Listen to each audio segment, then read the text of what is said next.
Can you believe it, ladies and gentlemen? We made it to episode 50 here on the channel. So happy to see you guys here tonight on this lovely Saturday evening. I'm joined tonight by Sir Spoobington III, Javier up there on the top right, and Miranda Nicole on the bottom left, and Matt, who's just disappeared on the bottom right.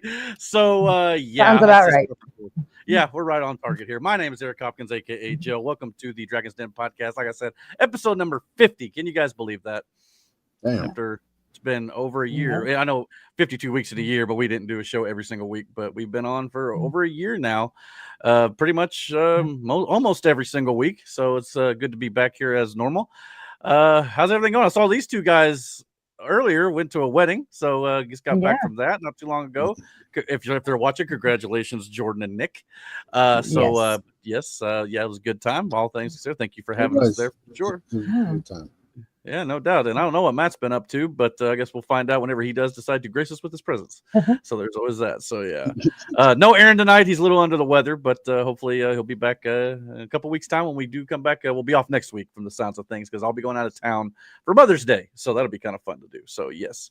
So yeah, what you guys got plans for Mother's Day or anything like that? Not too much. Brandon will probably cook me dinner though. Yep. Nice. What's your favorite dish as mom on Mother's Day?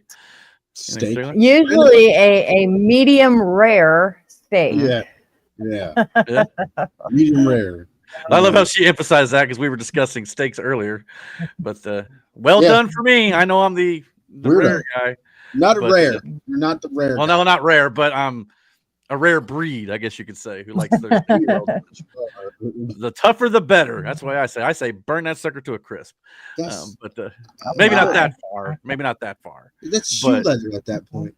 Have I told you my reasonings why I do that though? No. Because if I go to a restaurant and I don't order it well done, more than likely it's going to come back with some pink on the inside. Now I'm okay with a little pink, right? But if I just, what's the one right below well done? Is it medium well? Is that what it is? Medium. Yeah. Okay. So if I were to say like medium well, it's going to have more pink than I usually am okay with. So if it comes to me with a little pink in it after I give it well done, I'm fine with that. So it just kind of gives me that little bit of a safeguard. You know what I'm saying? So, but if it comes back with no pink, even better. But whatever. That's just my reasoning on it. But anyway. So yeah, little insight to the world of gel. So yeah, there we go. It's a weird place to be, man. I know you don't want to get inside this brain. You really don't. Hey, Matt's got his chili. That's where he went. Sorry, guys. Go back to like earlier though. I mean, like honestly, it was a nice ceremony. It was really cool. We got to watch some people play golf, which that was dope. Remember? Try to hit it out of the sand trap, hit the top, and roll back into the sand trap. It was crazy. Watch her putt. That was funny. Like that putt was hilarious. Oh man, Mike, why are you starting like this early? Man? Wow. He says something. Eric has trouble eating anything that's pink. That's just. It's a little too early for those type of comments, man. You got to wait till after the 11 o'clock hour at least.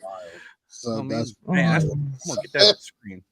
Dirty mind up there, man. I tell you. But it's good to have you, Mike. Nice to see you tonight this weekend. That's absurd, Mike. Yeah, I mean, that was pretty funny. Matt don't even know what we're talking about, but anyway, that's another story. I bet you he knows what you're talking about. Notwithstanding, but yeah, it was fun watching people. Oh, it's after 11 somewhere. Mike said, "Yeah, okay, fair enough." You know, wow, that was aggressive. Yeah, but it was the wedding was nice. It was, you know what? I appreciate it. The ceremony itself was straight to the point. You know what I mean? We was down there. Couple minutes and then we was out. It was cocktails upstairs. I did not merit an invitation. Well, it wasn't a very big thing either. So it wasn't. No, it wasn't like they were inviting everybody under the sun. So I mean, they know Brandon and Miranda outside of work some too, and I worked right next to the bride for a long time. So yeah, and Eric was going to be her husband if she didn't get married. So right, there's a whole story there. Yeah, but, I was the what would you call backup plan? The backup plan. The contingency plan. Yeah, in case something didn't work out, I guess. But not meant to be. I'm happy for them though. I'm glad everything worked out, and everything's good. No, So. it was nice. Yes. It was cool. Yes. Mm-hmm. I just got to find myself another work wife, I guess. So that's just the way it goes. We'll see. You never can tell what the world will bring the next day. Well, so. you always got Carter there with you, so That's just a no for me, dog. It's a no for me. She hasn't been on in forever, but there's always Kathy. Yeah. she's always around. She's a little, she's a little firecracker for you. I was gonna say firecracker. It's a good word. Yeah. Yes, she is. A little pistol. Brandon goes. Yeah. All right. Yeah. A little fist of fury, maybe. I guess you could say. Yeah. But yeah, for sure, no doubt about it. Well, we got a lot of cool things to talk about tonight. We got some pro wrestling, we got movies, and of course, we've got a little bit of random that we're going to kind of debate a little topic. It's kind of been lighting the internet on fire. We also got one little news from the world of the NFL, and even a little gaming. And of course, we always round out the show with the news and politics and stuff too. So, want to get into some of that, I guess. Sure. Yeah. Mm-hmm. Mike said, "Did I know these people that got married?" I don't think you did. No. You were gone. No. The groom obviously doesn't work with us. The bride does. But she came along after. Yeah, you Jordan started there. I think when I went to the late shift, because I didn't know her for a while. Mm-hmm. Brandon did. I did. Yeah. So she's only been there a couple years. Yeah, it's not been very long at all. So, nope, you wouldn't have known them, but I'm sure you wish them well, no matter what, either way. So, I mean, yeah, we do too, though. I mean, it was a nice thing. It was like I said, ceremony was short, sweet, to the point. Enjoyed that, and the reception was. Those are always the best. Music got going. People got boogieing up on that floor. Not me. I was just like, nah, solo dolo. Those are always the best weddings. The one part where there was like this marriage game where you go up and you dance until your number gets called, and the number was how many years you guys been together. And it was intriguing to see people look at me and Miranda when we didn't leave after the 5 to 10 year one, and then once it got to 15, we got over 15 too. Everybody was looking like 15, and then he said 20. We was like, all right, we're out. If over 15, I can't make a relationship last 15 minutes, let alone. It doesn't seem like it's been that long, and I think that's a good thing in a sense. But like, it's hard to believe. Like when we're sitting up there, or when we're up there dancing, and like just to hear the number of years out loud, and then there was like 2 other couples. One of them had been married for over 40 years, and I was like, quietly, we've been together for almost 20 fucking years, and but it doesn't seem like that. Mike said in the chat, the only Jordan he knew in the warehouse started out as a dude while he was there. Yeah, that is true, but not the same one. So yeah, that was a whole nother ball of wax. When was this?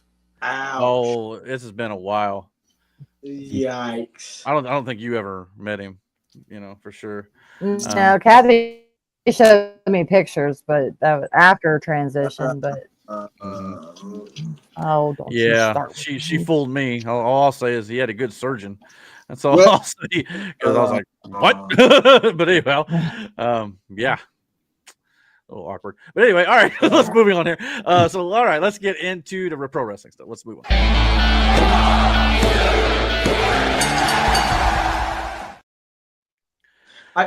I feel like we traded the rain for the snow.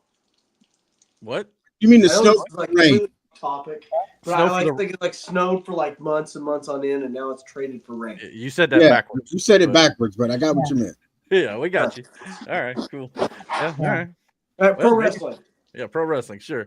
Before we do that, Mike said, but long before Brandon and Miranda is when he knew that guy, I guess. I think that's what you're talking about. Anyway, all right. Well, when the world of pro wrestling, we got starting off with a little bit of I guess you could call it sad news or disappointing news, I suppose.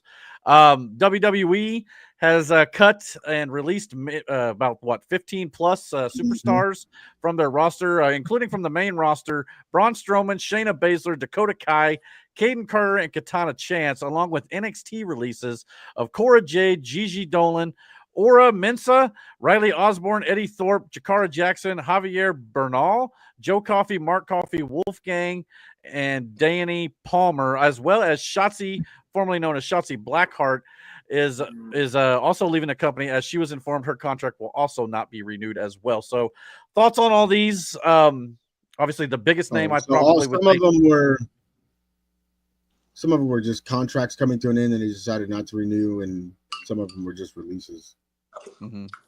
Right. Yeah, I mean, and this does tend to happen after WrestleMania about almost every single year. It's just their yearly cuts. I'm not saying that it doesn't suck that they had to lose their jobs or anything like that, but yeah, I understand all of them, but why Braun? Well, Braun is being used. His usefulness was up after that whole thing with Jacob. Like, that was his kind of going away thing. I mean, at least he put Jacob over, which Jacob cool. Fatu being you guys think about it like this. I understand this sucks. I mean, it does suck, but like, this is what happens. They'll push these other guys through. Everybody, you'll get new call-ups, this, that, and the third. Whether we like it or not, it's a popularity contest. If you're not popular, it is what it is. It sucks. Some of these guys had their time under the sun and they had good runs, but ultimately, it's a crowd-dictated movement, and if the crowd doesn't dictate it, then you ain't moving. So, but I'm elsewhere and probably shine elsewhere. I mean, I'm more surprised at Dakota Kai than anything. Yeah, that else. one. Mm-hmm. I mean, that one to me is kind of like, all right. I mean, I get damage control's not kind of really been much of a thing, especially with Asuka not being with the. I mean, I guess she's just. I think she's been hurt. But with Bailey leaving the group, and I think what is it just left with now? It's Io Sky and there one other. I can't remember the other name. But Kairi Sane. Kairi Sane, yeah. So I don't know where that puts her either. At this point, she's really not been really used on the roster or anything. I guess they feel like they've got something with her talent wise. But yeah, Braun Strowman's just kind of like, me and Brandon talked a little bit about this on the way back from the wedding, and talking about how Braun Strowman over the years has kind of made fun of independent wrestlers and stuff. So I really don't have as much sympathy for him as much due to those remarks. But at the same time, it still sucks. But he just wasn't the greatest wrestler. I mean, he's a big body, big, beefy, bulky dude, but he just wasn't very good in the ring a lot of times. And they used him in that monster spot. But for the most part, he's kind of he's not really needed. Well, that they've hired a lot of talent over the last few months as well. It's just kind of at some point there's just no room. You got to get rid of some of these people because they have a lot of guys who are big monster guys that they can use, who are unfortunately way more athletic. I mean, Jacob Fatu, hell, even Bronson Reed. Like Braun's usefulness was, unfortunately when Bray was alive, was his best time. Yeah, the old Wyatt family. Yeah. Well, not only that, I mean, Braun was fired. The Wyatt Six. I don't. I think that Uncle Howdy or Bo Dallas was hurt at one point. But there was also talk of other things. I can't remember what it was. Something like that. Maybe something else was going on too. I'm not totally sure. I have to go back and look at it too. But yeah, I mean, it just kind of sucks. But it does suck. But like I said, hell, you'll probably see Gigi Dolan, Io Sky, maybe even Shayna Baszler, and is that Cara Jade, the one with the green eyes? Or Katana? That's one. It's a. I don't know if it's Katana Chance. It's one of the. It may have been the other one. During the movie segment, I want to show you AEW. Dakota probably go to AEW and do some. The only one I would care to see in AEW, to be quite honest, is maybe Cora Jade or Dakota Kai. I really don't necessarily need anybody else. Dakota Kai especially.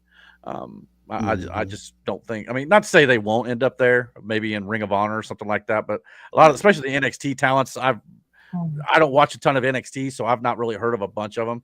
So to me, it's just like I don't necessarily need Tony Khan. Well, Tony Khan's got a large enough roster as it is too. And that's the thing. You start to get too much of a roster, then you're gonna have to start making cuts. And who would have thought that we've talked in the past about how having bloated rosters and stuff. Who'd have thought that now that we have two companies in the United States, especially that are really big, not including TNA, and now there's really no room in either company right now. I mean, both of them are pretty well, stacked. So that's a good thing, but at the same time, it sucks for some of these other wrestlers who are now going to have to find work, probably in other countries or. I TNA bet we start seeing more professional indie wrestling again. Yeah, I can see that. Yeah, I really could. Let's see. Mike said I was a bit surprised by Gallus, Wolfgang, and the Coffees were released. Thought they'd be a good addition to the main roster. I'll take your word for it because, like I said, I don't watch a lot of NXT, so I don't know exactly what the gimmick was. They were that, huge. but... Back in NXT UK, where they originally from, they were great there. I mean, that's still a thing. They could always go back there too. Is NXT UK still a thing? I thought it was. Is it? Rev Pro or whatever it was. UK still has a huge the UK scene out there too. So yeah, for sure. Yeah, it does suck when anybody loses their job, but like it is what it is. Like, yeah, unfortunately, that's just the way the world is. Unfortunately, obviously, I don't want to lose my job. Nobody wants to lose their job, but I mean, it does happen. Unfortunately, it really does. Mike said, "I think Cora and Dakota getting hurt a lot hurt them." Yeah, I agree with that, especially. Yeah, especially Dakota Kai. I didn't know Cora got hurt a lot either, but yeah. And Mike said NXT UK ended a couple years ago, so that's what I thought. I hadn't heard anything about them as of late, so yeah. So it just sucks, but hopefully these people will land on their feet. Yeah, exactly. So, I mean, at first when I heard Joe Coffey, I thought it was Joe Gacy. And I was like, well, that explains the Wyatt Six not being a thing but apparently that wasn't the case. So yeah, and not only that, it was kind of interesting. I don't know exactly what brought this out on Monday Night Raw this last week, but there was at the end of the show where Sami Zayn and Seth Rollins and I guess Sami and Braun Breaker actually had a match. I don't know if some of the lights went out in the arena or whatever, but everybody in the crowd held up their fireflies or the lights on their phones. So I don't know what prompted it, but the crowd really got into it. So I was like, there's definitely, obviously a need for that faction to be on television, in my opinion. Ooh. So, and it might be interesting to give them something to do against, Breaker and Seth would be interesting. I think they need to build out their faction a little more before you can make that viable. But yeah, that would be cool. But yeah, I don't think it was anything like WWE did. I think it was just the crowd. You saw the lighting was a little low, so some people start turning on their phones and everybody else joined in, and it just kind of became a thing. But if I missed something though, maybe Mike can let us know in the chat, or I'll have to look it up. But yeah, I just thought that was kind of cool, nice little aesthetic, no doubt about it. But anyway, not that notwithstanding, that kind of sucks. Everybody loses their job, but at the same time, we do have a pay-per-view for WWE coming up next weekend. And we won't be having a show next weekend because one, the pay-per-view will be on, and then two, I'll be out of town. But we thought we'd talk about WWE Backlash coming from St. Louis on May 10th, next Saturday night at 7 p.m. Eastern Standard Time. And of course, the match card is not completely finalized as of yet, but one of the matches we do know, and we thought we'd kind of give our thoughts on the matches tonight. One of the matches we do know is taking place is Becky Lynch challenging Lyra Valkyria for the WWE Women's Intercontinental Championship here. At least they're turning the heel turn that you could have just held to the Raw after Mania. You didn't have to do it at Mania with Becky returning and then doing the heel turn the night after.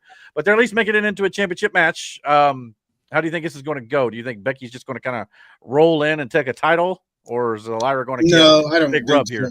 I don't know. I don't think so. But maybe. Because Lyra, it'll suck, but at the same time, to give that title some juice, give it to Becky, and have Lyra chase back for that title could be a good little deal. But I hope, you know what? I take it back. Yeah, I think Becky does win because it would help the title become more important and meaningful. But then you can have Lyra, try to get back that title and beat Becky, which is, she's her idol, and win that title back from her. I would almost prefer to see Lyra beat Becky and kind of solidifies Lyra as a main event talent. Yeah, that it could do though. Because if you just take the title away from Lyra and give it to Becky, the perception is going to be Becky just waltzed back in and just going to give her a title. She's going to become. A lot of people already view her not so much in the mainstream, but on the internet when it comes to the internet wrestling community, the IWC out there, definitely kind of already view Becky Lynch as what people perceive Charlotte Flair to be. The IWC is weird. Yeah, they pretty accurate. So I mean, Oh. if she comes in and takes the title right away, it's gonna be like, well, there's Charlotte Flair. It's what I mean, it's Becky Lynch. But yeah, so we'll have to wait and see. But yeah, I'm kind of I'm sure it'll be a fun match. Don't get me wrong. I think it'll be fun to watch, but I'm hoping that Lyra ends up taking it here for sure. Mike also says in the chat, word is that Alexa Bliss will be coming back as a leader in the Wyatt Six. That would make some sense. And it's another one of those things too. They brought her back at the Royal Rumble. I think she did the Chamber, and then after that, she's just been MIA. Where did Alexa Bliss go? I think she's not wrestling. Clearly. Very astute. Yeah. I just okay, that's all I had to add. Thank you. Yeah. Very, very good observation there. Yeah. Jeez. Couldn't have came to that conclusion. Stevie Wonder could have saw that one. I mean, yeah. Anyway, so yeah, I don't know. It's just kind of funny to me. They bring her back, and then you got Nick Khan saying, "Oh, we don't bench people at all." Well, then where's Alexa Bliss? I mean, she also has a baby. Bench people. Well, of course, yeah. Well, Becky's got a baby too. Yeah. Now, granted, she's been off that all that time, but then why bring her back if she's not going to do it? If you're going to feature weekly, it's just, I don't know. You can't feature everybody weekly, man. I know, and we've talked in the past too about how WWE is now kind of, in a place now where you're not going to see everybody every single week. I get that too. I mean, AEW does this sort of thing, but you're not seeing her in like over a month's time is a little weird. Every other week is one thing, but speaking of Backlash, we also got another match confirmed. Pat McAfee challenged Gunther after Gunther choked him out a couple weeks ago on Raw and was indefinitely suspended. Well, Pat McAfee couldn't have any of that, so he told interim general manager Nick Aldis, filling in for Adam Pearce on Raw, that he wants a match with Gunther and he wants it at Backlash. And he was very much into it. I found it very funny, though. About 30 minutes later on commentary, he had this dazed look in his eye and was like very upset. And Cole looked at him and was like, "You okay?" He's like, "I just realized I got a match with Gunther in 6 days," even though he's the one who challenged Gunther. So I thought that was pretty funny. Thoughts on this, and how many chops is Pat McAfee taking in this match?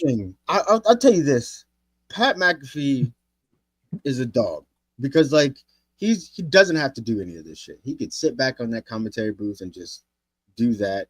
He can do all the pre-show stuff, all this other shit.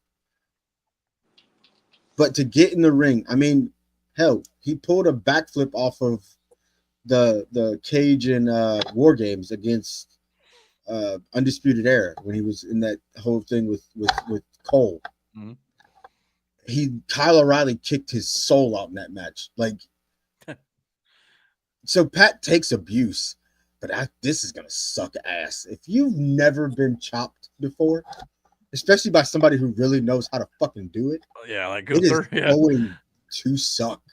And I promise you, that little shirt that Pat wears, Gunther's taking it off. Oh, yeah, he's ripping that off. Yeah. Pat's you got it, boss, because I mean, I don't envy him. Let's put it that way. He's gonna bump off that first chop. He's gonna eat it. I mean, there's already some people in the IWC that are upset that Gunther tapped out to Jey Uso. I'm not one of those necessarily. Why? It fit the whole fucking story. The story they were telling in that ring. It was. I mean, I wouldn't go so far as to say that. However, how do you fucking figure? Huh? Who? How do you figure? It didn't fit. It didn't work out. It didn't make sense for him to tap out. I didn't say that. You said he wouldn't go that far. No, I wouldn't go so far as to say that it was a bad call. Is what I meant. Oh, it made sense for him to. I'm not saying it was. I don't understand the argument of what you wanted him to pin him. You'd have been mad that he pinned him. Well, yeah, those people would have. I wouldn't have been mad either way. But I mean, it worked out in the sense of him making Gunther tap because of what Gunther was doing the whole time. What he did to his brother. This shit was choking out Jimmy. Yeah, again, like you said. It was kind of apropos. It made sense for it to happen. And the fact that the man's only tapped out twice, once to Ivan and Jay the second time. Yeah. He got his ass whooped. Yeah, Ivan Ian Dragunov, not Ivan. Oh, Ilya Dragunov. Okay. Ilya. Is it Ilya? Ilya, however you want to say it. IJLA. The mad Russian. That guy. Ila, whatever you want to call it. Yeah. which hopefully he'll be back from injury some point soon. Yeah, too. he got pretty messed up too. Like I think his injury was pretty bad. I think so. But going back to my original point here, Sorry. if people are already upset about Jey Uso choking him out or making him tap out with a choke, how mad is the internet going to be if Pat McAfee beats Gunther somehow here? I don't think it's going to happen. Yeah, I don't think he will. But it would be fucking funny. I'm just saying, it could. I mean, the possibility is there. So I mean, maybe Jey Uso gets involved. You know, I don't know. Well, Jey Uso's got his own problems, but yeah, he's got his own worries right now. Maybe but Jimmy gets involved for being choked out and destroyed by Gunther. You could do that. I don't know. Let me ask you a question. No yeet action from Pat McAfee. You know, do you think, or what would you do if you booked this match? I'd probably have Gunther destroy Pat McAfee to kind of get him back on track. Yeah, and like I said, football season's coming to. Yeah, if this was in SummerSlam, oh yeah, Pat McAfee get destroyed and Pat's going off to football for 6 months. But this right is about now, respect, with Pat and this whole what Gunther's did because he was mad about what Michael Cole was saying. So I feel like he'll get some retribution here, but ultimately he will. I believe Pat should lose this match, unless there's outside interference by whoever's going to be the next, competitor for Gunther. But I don't know who that. Yeah, would be. maybe that's how they get somebody to be his next target. Yeah, very well could be. You're not wrong about that. Mike in the chat said, question for Brandon. How much would it take for the hardest chop Gunther can throw bare chested? I think that's what he meant. I want to answer this. Yeah. Now, Brandon has wrestled some pretty strong guys. I know he could probably take one. So yeah, I could probably do one. Fuck, man. Like, and I've been hit. Like, I've been hit. It would take quite a bit. We used to have chopping contests at our parties. So yeah, that was and those are just unrestricted, full on chops. Like, I've gotten hit so hard it dropped me to my knees, like on some real shit. Like, holy. But I've also, in return, giving chops just as fucking hard. So, like, you get what you give. But with Gunther, I'd probably take one good one. I don't know. I don't know how much you'd have to pay me to take one, but I'd pay good money to see Matt take one. He's not even paying attention.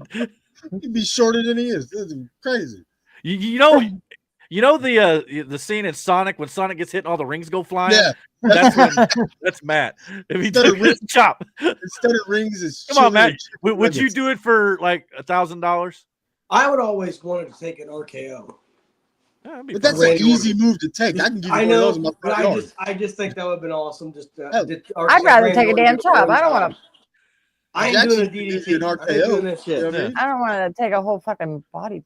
No, I'm not doing the Kevin Owens ladder shit either. No, we're not doing. We're just talking about a simple hand in the chest, as hard as they can slap you. Like a slash. Is that what you're saying? Yeah, just a backhand, flat palm on the chest. These men are grown men. I'm not taking a slash. So are you, Matt? Yeah, you're a grown man. Just not as big as I'm gonna be a grown ass man, but I'm not that grown ass. What about Hornswoggle? Would you take one from Hornswoggle?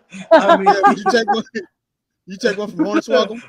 You're taller than What about Rey Mysterio? He's kind of. I'll take a slash from Hornswoggle, sure. Yeah, Rey Mysterio's probably about your height.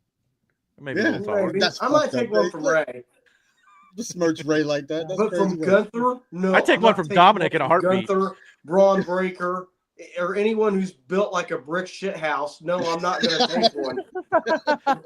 I had to pull up some of the chests of chops that Gunther. I mean, those men, Sheamus' they have chest muscles all bloody. on their muscles. Mm-hmm. But Sheamus is a masochist. He likes that shit.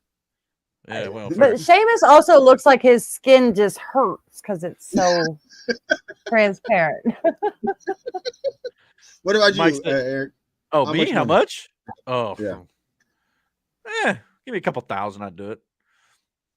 I'd do it for $5,000. I ain't gonna hold you. Like I might even do it for two. I would say I'll take 2 chops. The first one I could probably tank it. The second one, Brandon, though, you should pitch the idea to Pat. He can do this on his show. Oh, Yeah, get some of his guys to take one. chops. Yeah. Start practicing chops. I'll come up there and throw some Or chops. when football season's not in, he has people kick field goals for hundreds of thousands of dollars. Well, there you go. They can take chops instead. I've heard a lot of people are getting mad at Pat McAfee in his show. They're talking about wrestling so much. They keep saying, well, I keep hearing they're giving him shit over everything. Yeah. And it's like they're jealous. I hate people. Everybody was saying, this is supposed to be a sports show. You're talking about pro wrestling. He's literally signed by WWE. Yeah. What do you expect him to do? Who are partners with ESPN. Yeah. Yeah. So I don't know. I don't know why people are all mad. If you don't like it, I guess turn the channel. I guess that's part of it's the freedom you have. It's funny. A lot of the other guys on ESPN also talk about wrestling. Yeah. A lot of them are wrestling fans. So there's that. Yeah, you just may not be telling you about it. Yeah. But Mike said, before I forget, Dark Side of the Ring this week will be on Billy Jack Haynes. Know the name, but don't know much about the characters or the guy. So I probably ought to watch that show. And we got Slara the Assassin also in the chat saying, hey, Dragons, nice to see you again, Slara. Thank you for watching and being a loyal viewer here for sure. Yeah. We appreciate your viewership. Digger, question. You asked me how much it would take. How much would it take you to take a chop from Gunther? Yeah. How much would All I know is if he hits me and the heart stops, you better have a little defibrillator right there ready to go because all I ask Eric is you don't cry on the first one. I can't make any promises. Look away. Not in front of everybody. Hold it till you get to the back behind the curtain, and then you could cry. Then I can be like, it's come good. Oh my god. Yeah. About the truth. I don't know. Animal, so yeah. I mean, he's a big dude. I don't know. If you could hear the sound it makes, I love when they get everybody to be quiet and then they do it. Oh my lord. It sounds like a shotgun. Oh, absolutely it does. Yeah. And it's not like one of those cheap kicks where they slap their thigh. No, this is hand on chest. I always thought kind of hurt whenever I watched him do it was Shinsuke. I thought Shinsuke slaps looked like they hurt too. Oh yeah. I mean Shinsuke, he's a small dude, but he puts everything in it. So no doubt. Mike said, "Can I start with what they got in Fort Knox as payment for TikTok shop?" They won't audit it. They might not even have anything. Yeah, there might not be anything in there. Yeah, we don't know. It's like, man. So yeah, but that's a good starting point. Shoot, 1 gold bar. I mean, hell, that's probably worth a lot right there. But yeah, I don't know. It's scary. But also on the Backlash.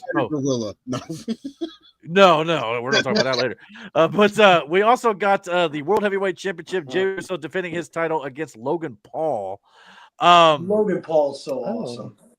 This is, in my opinion, going to be Jey Uso getting his first defense with a victory. I mean, most likely. But I mean, could be fun, no doubt about it. And Logan gets a title opportunity.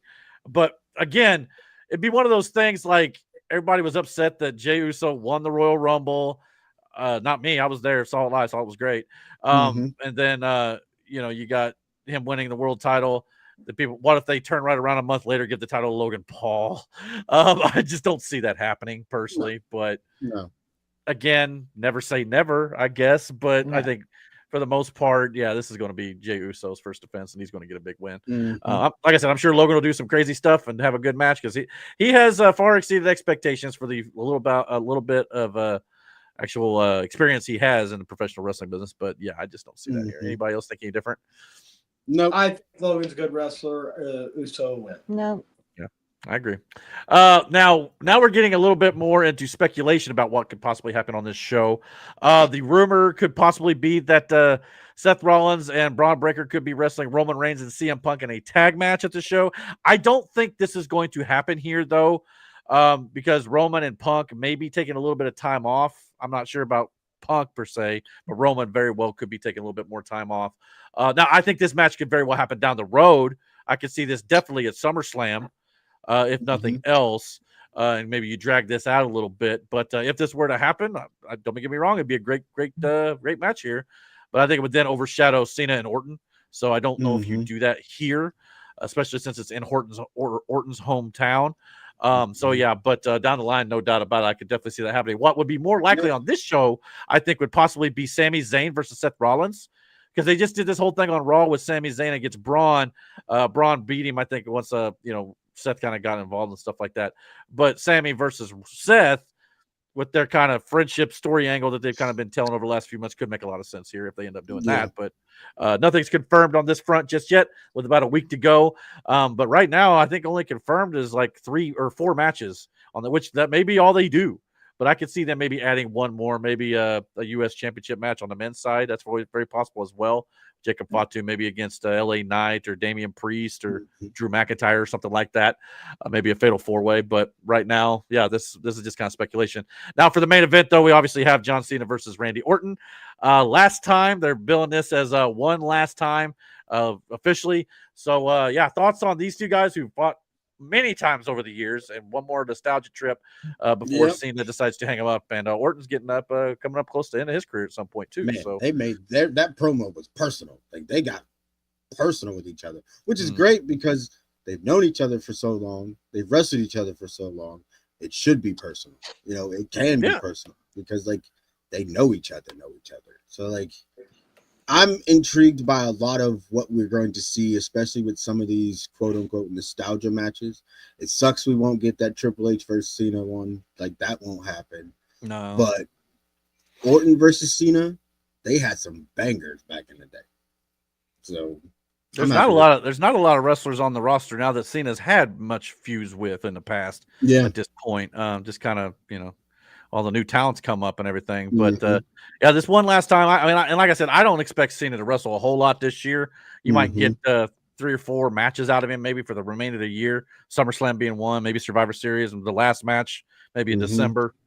But then this may be the other one. The rest of the time, he is going to take time off here and there too. Probably will leave with the title to go film some stuff or whatever he's doing there in summer. Now he's got a lot more dates, and I think he'll be back on SmackDown next Friday night. But outside of that, there's going to be times where he's probably not going to be there too, which is going to kind of suck with one of the world titles no longer on television. But they did it with Brock all that time, so it's not anything new. So yeah, that kind of he's in that part-time territory. But and for this though, I think the difference is with him, he's actually retiring. The difference was with Brock, he just didn't want to fucking be there. So or whatever. Yeah, he only had so many dates in his contract, and they just didn't use him until certain times when they needed him. So, and that's kind of way it is with Cena. He said he's got what, like last week or 2 weeks ago, like 27 dates. More appearances. He didn't say matches. He didn't say these were dates. These were personal appearances. These were appearances, television, and that's it. And he's gone. Yeah. So. I'm fucking leaving. Like, I don't know what to tell y'all. And a lot of it's going to be coming there, promoing and cutting the crowd down a little bit. And maybe they'll do a storyline. Maybe he turns babyface again toward the end. I don't know. I would imagine they wouldn't let him retire as a heel. But he wants to retire as a heel. He wants to ruin wrestling and leave. Well, yeah, in storyline. I'm just saying maybe he loses the title. It depends on when he loses the title. Whether he loses it before the end of the year or you wait up to the very last second, he loses the title. Maybe they do this thing after the match where he shakes the hand of whoever the winner is and raises the hand, becomes babyface. I don't think they're going to. I think he leaves with that title. You really think pull CM Punk like from a few years back when he left with the belt? But he leaves with the title, and that title's gone. And they bring, I think like an iteration of the Winged Eagle back, and that's the new title. But then what about the narrative of that being a toy, not the actual title, though? Like, because Cena's taking the actual moment, the lineage behind it. I mean, I don't know how much fans would go for that. This is also an opportunity for you to start your new lineage with your new roster. Your new start fresh talent. Just something completely devoid of Vince McMahon, his past, and everything. For them to put their name on, for them to stamp their names on, and become the same legends that they grew up admiring and wanting to be like. But this is your opportunity to do that with a new title. It would definitely be probably I'd have to look, but Mike, correct me if I'm wrong.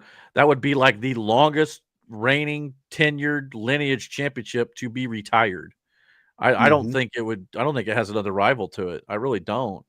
So that would definitely be something to start fresh. I'm not saying it hasn't happened to other belts before, but that one, it's kind of been a constant, like throughout my entire life. Yeah. It's insane. So yeah, that would be intriguing, no doubt about it. But it also makes sense though. Man. Like, yeah, I can see it. Yeah. Like he's one of the last of the old guard in that regard with that title. And Brandon, though, but could you think of a better wrestler to retire it with? I mean, No, they already call him the greatest of all time.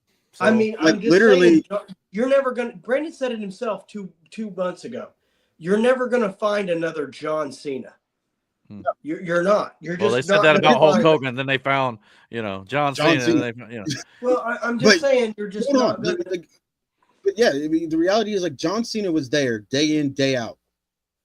Whether you liked him or not, whether he was at the top of the card or at the bottom of the card, he was there. And like he on his back, he forged literally a lot of what the company grew around, and it was John Cena. Whether people cheered him or booed him, that was the guy. Once he got in that ring, it was go time. You couldn't deny that fact. Like I always get a little aggravated when they call him the greatest of all time. Even a video game calls him that.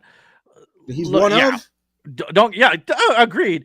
But to me, he's never been the greatest wrestler. Very popular, gimmicks over. Was Hogan. Well, that too. I would say the same thing about Hogan. I put more guys like Ric Flair, Bret Hart, Shawn Michaels, those guys of like maybe potentially the greatest, if you want to count. Those are legends, Eric. Well, so is Cena and Hogan. But yeah, Cena's Hogan. Right. But again, even those guys give the nod to John because it was about his work ethic, his attitude.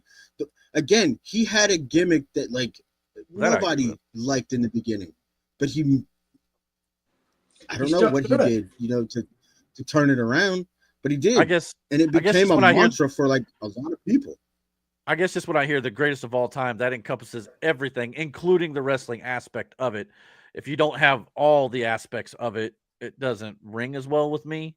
I see why they call him that, but at the same time, it's like, I don't know, like a guy like Flair who had everything. Maybe not the physique. Flair was a great technical player and one unmatched on the microphone. Sure, I'll give you that much. But there was still a lot of things in wrestling that Flair lacked in a sense of. But like, he made up for it under the way. Shawn, great showmanship. Yes. Hell of a guy in the ring. Sure. But his antics outside of what. Well, yeah. I mean, I'm not saying he was perfect outside the thing, but I don't count the outside stuff as much. But when that outside bleeds into your professional life. Yeah. It did. It played a huge part in Shawn's professional career. Fair enough. Yeah. And Cena was on the outside, obviously outside of clearly being aggravated with fans hounding him all the time, which would get to anybody. But he's definitely done the most for like Make-A-Wish kids and all sorts of things. But for sure, Mike said one of the greatest for sure. Yeah, he definitely one of. I just don't. It's hard for it. It's always going to be a topic debate, no matter who you're thinking of the greatest of all time. One of. I like about Cena, and I don't know if you guys notice this or not, but in the times that I have seen Cena, which has not very much, he never gripes about the fans hating. Well, he is now or bitching. He is now, but that's part of the storyline, Brandon. Yeah. Before now, he didn't bitch about it. He didn't, he stuck with the gig. Yeah. I mean, think about it. All those appearances, all those requests, like my man did that shit, rain, sleet, or snow. Like that's crazy. Yeah, it's nuts. Crazy. And that makes him who he is and why he is what he is. Mike said in the chat, in the WWE, the WWE title is the longest lineage, but in the NWA title, has had a recognized lineage that goes back to 1948, and some lineages longer than that. Holy shit. That I didn't know that. Really, I had no clue of that. I mean, the NWA title became the WCW title and the World Heavyweight Championship, which is still kind of being run by WWE right now. So, yeah, it's just kind of under the WWE lineage now. So, yeah, so I mean, in a way, that may be the longer one, actually, that one there. So that's crazy to think about when you really think about it, because I mean, as long as I've been alive, both the NWA and WCW title and this one has been around, and it's just been crazy. WCW World Heavyweight Championship kind of took a little time off here and there, but yeah, it's just been crazy. So that'll do it for Backlash. Who do you think is going to win, Orton or Cena? Oh, obviously Cena. Yeah, you think Cena? Yeah, I don't think as much. Even though it's Orton's hometown, Cena made a point to flat out say he wants to win there. Prove a point basically. In his hometown. So yeah, so I could definitely see that happening. No doubt about it. All right, as Matt decides to go get some more chili, or whatever he's going. No, I was going to grab something. I was going to show up for the movie segment. Oh, okay, I got you. All right. Well, thanks for the segue. Heading up next, let's get into the movie stuff. Here we go.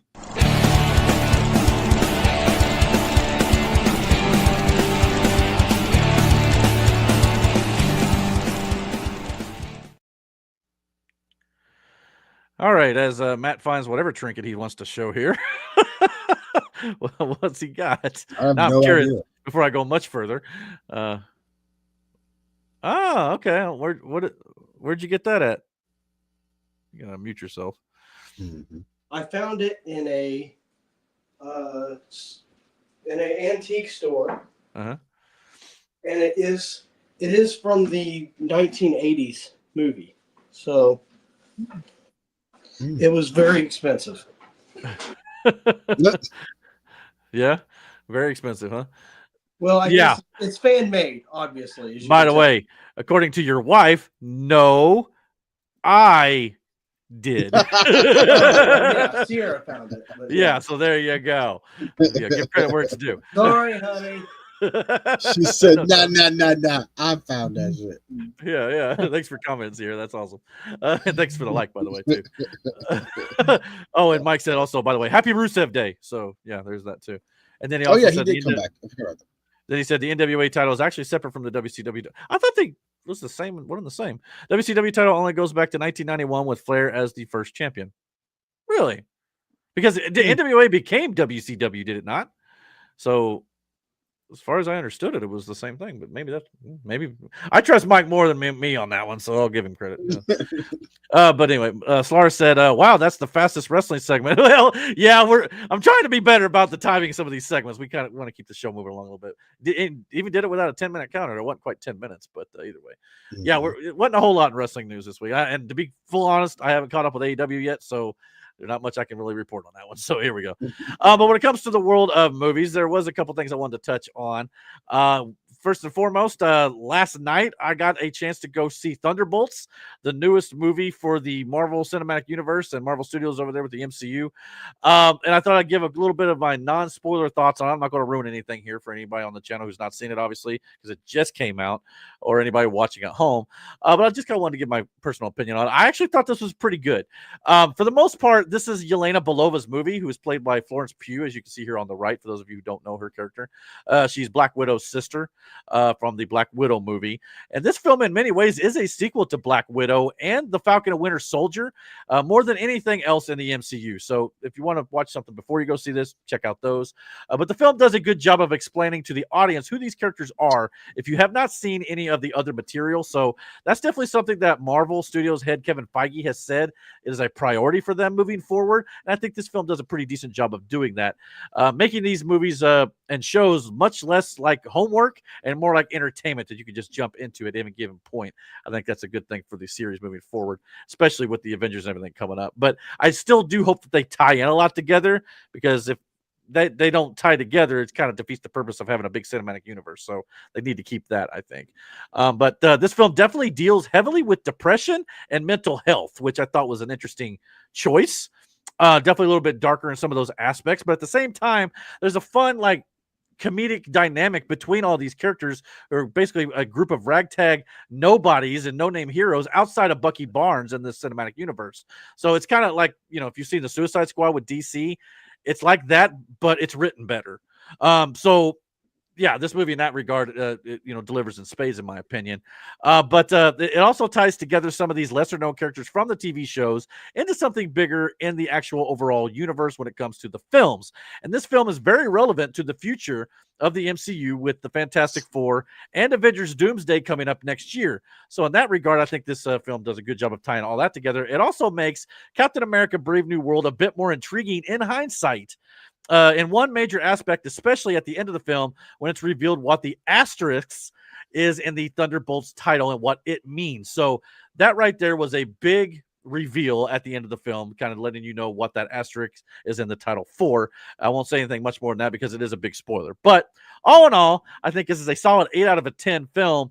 There is 2 post-credit scenes, and the last one, especially at the very, very, very end of the credits, is around 3 minutes long, is the longest post-credit in Marvel Studios history, but it definitely ties into things moving forward. So, with that being said, are you guys looking forward to checking out Thunderbolts? What do you guys think about what you've seen about this so far? And when are you going to go see it? Yeah, we were just talking about it yesterday. I do want to see it. As to when, not sure yet. We'll see. The way I got to work and shit like that, yeah, I do want to see it though.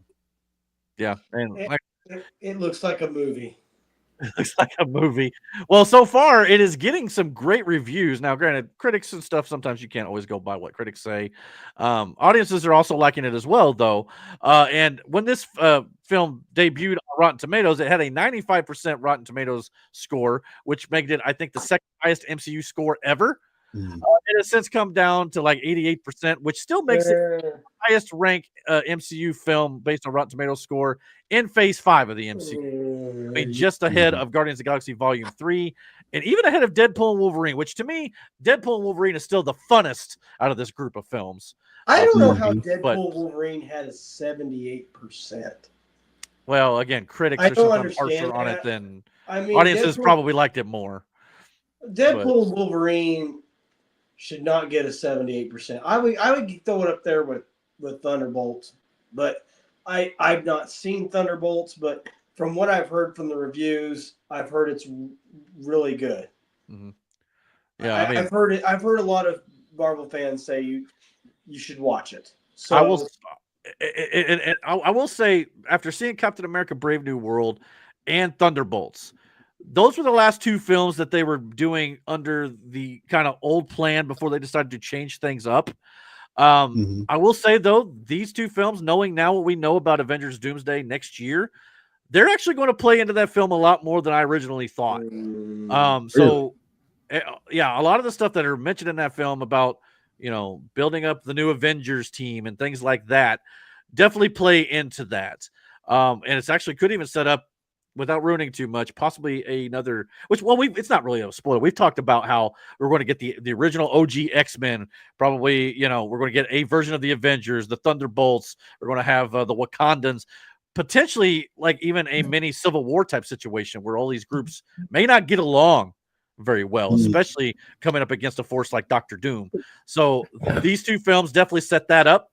And I think things we're going to find out probably in Fantastic Four, and the Fantastic Four is another group may not get along with some of these others. So, yeah, I think that stuff's just furthering up to that point and kind of building to that crescendo of the next Avengers film. So, yeah, I think they are going to play a little bit more into it, as more than I thought originally. So I'm kind of glad to see they're taking this and still tying it into the new stuff as well. So it's not a total waste, the stuff they'd already done. So it would be better if they did get along, though. Well, they will eventually, but you know how it is. Like, hell, in Infinity War, when the Guardians met Tony Stark and Doctor Strange, they all butted heads. So I mean, it's going to be one of those. You never met these people before. Can we trust you? Are you good or not? So that sort of dynamic still going to play out. In their world, like, unless you are on Earth, like in the case of the Guardians of the Galaxy, they knew nothing about the Avengers being on Earth, like because they were out in space. So when they run it, when they meet up, it's going to be this whole thing of like. You meet the Hulk, you're assuming whatever you are, I'm gonna fight you. Like, yeah. So, like, I get it. And these guys right here, none of them are actual heroes if you think about it in the sense of a hero, right? Yeah, not really. Maybe Bucky now, but not at one point. Bucky's past is so damn sketchy. And that's the thing about this movie too. Every single one of these characters on this screen has a past. And that kind of binds them together in some respects in regards to the depression and mental health aspect of the movie. So that was very well done in my opinion. So yeah, you're right. So would you give them kind of like an Agents of S.H.I.E.L.D. kind of feel? Well, not really. I mean, some of them. I mean, there's a few that even have S.H.I.E.L.D. connections. But do you remember like how like all the Agents of S.H.I.E.L.D. just I wouldn't really say they slowly died off, but they sort of just like S.H.I.E.L.D. just started this thing and then they just sort of let it fly. You know, I get what you're saying. Like fizzled out, or But just I think became Brandon knows something what I'm more. saying. I just think that this is the next step for for Shield. Well, and to that point, like, you know, characters of like Ghost or, you know, John Walker or Yes. even Bob here, the Sentry, and, you know, even the Red Guardian and Yelena. Bucky But over here. I mean, Bucky's already pretty well established. But all these other characters that were not established coming into this film, they're established now. I feel like what they did was just like Sam Wilson with Captain America. He's established as Captain America now. Thunderbolts, what they kind of did was they kind of took what they learned from meshing the Avengers together with already having Tasha, already having Nick Fury, having Hawkeye, and they thought, okay, well, we've already got these three. Let's establish and make them a group and throw them on film and see what happens. Instead, it seems like with Thunderbolts, they kind of organized that idea and turned it into something else. Oh yeah, this is definitely something new. Yeah, they didn't show you something that you've seen already. No, I mean, like I said, all these characters, for the most part, outside of Bucky, pretty much debuted in either a movie that, you know, like Black Widow, that not a whole lot of people cared for, or other television shows, and they really didn't do a whole lot of these characters were kind of, not, I wouldn't say wasted, but they just didn't really live up to their full potential yet. This group could bring them to that potential. So moving forward, they will be more integral to the overall story arc. So that's great, because for a long time, I think Marvel's tried to, you know, make new characters become, you know, kind of the replacements of the OG Avengers. These characters and some others they're working on could now be at a point where we can believe them as a viable option for the OG Avengers that are no longer around. So in that regard, I think this won over in spades. But yeah. So yeah, highly recommend. I even saw some people saying it's the best movie since Avengers Endgame. I wouldn't go that far, because I think, you know, Spider-Man No Way Home, I think Guardians of the Galaxy Volume 2, Deadpool and Wolverine, there's some good ones there. There's a lot of bad ones too, or not great ones. Still enjoyable, but in this case, this is definitely up there as one of the more enjoyable ones in the MCU, especially over the last 3 or 4 years. So definitely highly recommend, no doubt about it. So any other thoughts? No. All right. I want to see it though. Yeah, exactly. But keeping with the MCU and the Avengers, there is a little bit of movie news when it comes to Deadpool, as a matter of fact. We now have some reports going out that came out yesterday, I believe, that Ryan Reynolds is currently in the early stages of exploring and writing a Deadpool / X-Men team-up film that will reportedly feature 3 to 4 X-Men characters, with Deadpool being a side character in this storyline. And it will potentially even take place separate from the MCU's upcoming X-Men reboot film. So could this kind of entail some old OG of X-Men that we're going to be getting in Avengers Doomsday or whatnot? Time will tell on this. Maybe Wolverine comes back and it's kind of maybe pseudo Deadpool and Wolverine Part 2. I don't know, or it could just have new characters with Deadpool. I'm more intrigued by the fact that Ryan Reynolds says that he wants his future Deadpool appearances to be more as a side character, not the main focal point.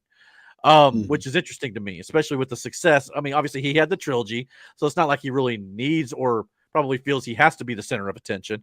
But yeah, so I don't know. What are your thoughts on Deadpool being a side character moving forward in some X-Men team-ups or Avengers movies? It would work. I mean, yeah, sure. Deadpool, like the movies were supposed to get you to know Deadpool, the first one, right? For everybody who didn't know, but he was so damn popular and they were so damn successful, they were like, well, run it back. And then that one wanted people to have one more, and with the added adage of Wolverine. So it was like, yeah, let's make it happen. So I get that he now wants to take a back seat, because let's be honest, Deadpool could have a series all to himself again, with more movies, other characters and shit like that. But to bring him into the major MCU, he would be just a side character. And I don't mean that in like a bad way, but he's not the focal point. But he literally steals every scene that he's in. So there's that. But I would love to see some of like the OG X-Men, you know, and how I would even love for the X-Men to kind of get, I don't want to say a reboot in a sense, but like I would love to see an X-Men movie. You know what I mean? Like Brandon. Oh, we're going to get plenty of those, which I'll talk about in a second. But Brandon, I have a question for you, and this is kind of a related question to this movie. Mm-hmm. And this goes for you, Eric, too. This is another question for both of you, actually. If you had the choice to join the Brotherhood or the Professor Xavier's faction, which faction would you choose? I would go to the school. Yeah, I'd go to school too. I'm not. Yeah, I would join the Brotherhood. you would. That's on brand, no doubt about it. Let's say you beat me for it. That is on brand. Completely on brand. Yeah, you would. So freaking cool. I mean, a bunch of just rebel mutants. The guy the fire that burns people. Pyro dead, by the way. Yeah, who cares? Deadpool and Wolverine. But anyway, got massacred. Well, there's always a potential for a multiverse Pyro to be around, but I just thought that was, your wife Sarah's also in the chat again. She said, "Yep, Spider-Man: No Way Home, perfect way to collide both new and old, then move forward into the new." I agree with that. Yes, that's a very good. That's an excellent point. And that's why I thought it worked very well. But not only that, the writing in that movie, much like with the Thunderbolts, actually, it took stuff that came before, like the Tobey Maguire and the Andrew Garfield stuff, and molded it with the MCU and kind of blended it all together, and it worked just like the Thunderbolt stuff did. So yes, absolutely. Sierra is a huge Spider-Man fan, so it's not surprising to bring that in. She loved the Tobey Maguire Spider-Man saga, and I think that the old X-Men and the new X-Men, it just not only that, the fact that Tom Holland's Spider-Man never really got that origin story because we'd already seen it twice by the time he came around. So by integrating Tobey and Andrew into the MCU, Tobey and Andrew's Spider-Man movies are now pseudo MCU films. They just take place in an alternate universe. So if you go back and rewatch them, you get to still see and enjoy the origins and stuff. So I think that's great. Same way with the X-Men, I think it's going to be that way. Yeah, 21st Century Fox's version of the X-Men will probably be integrated into the MCU as well. Well, and I heard one theory out there with this whole Deadpool movie here. Could Deadpool potentially? I don't think it's possibly going to be the case because it said it could be a separate from the MCU new X-Men reboot. But what if Deadpool is the one recruiting the new X-Men? I've thought about that. That could be interesting. That'd be kind of cool. Yeah. But Ryan's also been on record as saying that Deadpool joining the X-Men team or the Avengers team is, quote, the end for the Deadpool character because you just can't give him that. Otherwise, he's got nothing else to strive for. So that makes sense from the character's perspective, too. But he was part of the team for a minute, though. When? I don't remember. You mean like back in he was with Colossus and stuff? Yeah, kind of. But it wasn't like he wasn't like fully accepting of it. Yeah, he hasn't been an Avenger. He tries to go out to be an Avenger, I should say. Yeah, like he wanted to join the Avengers team, so he went for like. And then he saw the footage of him and Thor crying. So you got to figure at some point. I know technically he's not been confirmed for Avengers Doomsday or anything yet, but at least in Secret Wars or something, you got to figure at least Deadpool's going to interact with the Avengers at some point, right? I can't wait for that to happen. Oh, I can't wait for that to happen. If he doesn't interact with the Avengers at all, I think it would be a big. Well, not only that, if he's talking about doing team up films and being a side character, and being in an Avengers film makes the most sense because he's not the focal point. It would be a sad letdown. Yeah, it would definitely be a sad letdown. I mean, that's got to be the end game for Deadpool at some point. Maybe he does finally get to be a member of the team, and that's where he dies. I don't know how you kill Deadpool, but there's probably a way to do it. So yeah, I don't know. I'll be very interested to see that. For sure. Well, let's see. Anybody can do it. Doom could. Yeah, it's true. What, Matt? Sorry. Maybe Victor Von Doom. Yeah, that's what Brandon just said. Yeah, you're right. He's the only one I know of that's got the firepower to do it. I mean, that'd be kind of a shame in a way, especially if they're well. I don't buy that because if he's coming up with this film here for another Deadpool X-Men team up film, that film will not be done by the time Avengers Secret Wars comes out. It could, so he would have to survive that to at least unless that team up film predates the Avengers films and it goes in the timeline. That could very well be the case too, especially if it's set apart with the OG X-Men. That very well could be a good theory, Matt. No doubt about it. Good call. Predate it, and that would just really kind of like Black Widow was predated Endgame. So they did that once already. Sierra did say, question, is Tobey Maguire done? Then I'll shut up. No, you don't have to shut up. But Tobey Maguire, as far as we know right now, He's not been confirmed in anything just yet. However, with Avengers Secret Wars coming up in 2027, it's going to deal a lot with the multiverse and stuff. There's a reason why Kevin Feige made it a point to go back and reshoot the end of Spider-Man No Way Home. Originally, Tobey was supposed to die when he was stabbed by Green Goblin at the end of that film. But they kept him alive. The rumor is he will be a part of Secret Wars and finally get his team-up film with Hugh Jackman's Wolverine and the X-Men and that stuff that they could not do way back in the day. So if they're gonna give them their storybook ending that they've always wanted to have. Yeah. Now, I don't know if it's going to be a happy storybook ending. Yeah, they may die in Avengers, but I think get an ending. They're going to get an ending, though. I have no doubt. Yeah, I would have been so mad if he died. Well, like I just said, that still may be coming, unfortunately, because after the reboot and the Avengers Secret Wars and stuff, they're going to kind of start fresh with a lot of. It's either going to be him or Tom Holland, and given that fresh starts getting ready to come, brand new day or whatever is coming out, I highly doubt that's going to be Tom Holland. She said she would have had a real funeral for the character. No, we would have had a Tobey Maguire. Don't be wrong. There will be some manly tears when that happens because that'll be a part of my youth that goes along with it. But I hate to say this though, much like in Infinity War and in Endgame, they're the same directors who are doing Doomsday and Secret Wars. There will be a plethora and a multitude of sad deaths. I have no doubt. Bring your tissues when Dr. Doom steps foot. Avengers Doomsday is not giving me. Because if you know the comics, Dr. Doom can make Thanos look like child's play. Yeah. And you think Robert Downey Jr. is not going to murder some fools? It's going to happen. And that's a good way to tie up the old multiverse stories, like the old Spider-Man stuff too. Though, I would be very sad if Deadpool was one of them, but I see a world where that happens. I mean, interesting. I mean, I'm not going to say never. That's for Deadpool. Sure. I mean, these guys, we got to make room for new characters. Yeah, no doubt about it. No doubt about it. And well, I wouldn't be surprised if we still get a lot of the same old characters like Iron Man and Captain America and stuff. Yeah. But they're going to have new actors with them once Secret Wars is done because they're going to do a soft reboot. The X-Men are going to have all new actors as well. It's going to be a fresh slate to continue for the next 10 years. You know what I'm saying? And speaking of that, I don't have it. Well, do I have it pulled up? Yeah, I do have it pulled up. I guess Kevin Feige was doing interviews for Thunderbolts and stuff, and he dropped a couple nuggets here. He said that he has revealed to some of his colleagues at Marvel Studios that he has, in fact, now a 10-year plan for the X-Men in the MCU. So, this is not ending anytime soon, ladies and gentlemen. The X-Men especially are a big, popular group in the MCU and the Marvel world. So I mean, it's not going to come to an end. No, it's just going to be new. It's going to be it's going to be fresh. Once Secret Wars is over, it's going to be a whole new universe, as it were, with new characters and new actors, no doubt. Everybody you know and love at this point are going to be retired, I'd say. And Kevin Feige said he is reportedly leading an effort to ensure future projects do not require audiences have prior knowledge, as we mentioned earlier. So that's great for somebody like Miranda, I know, because she says it's like a lot to keep up, which it is at this point. Star Wars could learn a little lesson from that as well, which they're trying to, I think. But again, with such a long history, it is hard to keep up. DC's got the luxury of just starting fresh with Superman this year. So they're already ahead of the curve there a little bit. So, but yeah, Superman these guys looks so good. Yeah, it does. And I'm looking forward to that. It looks good.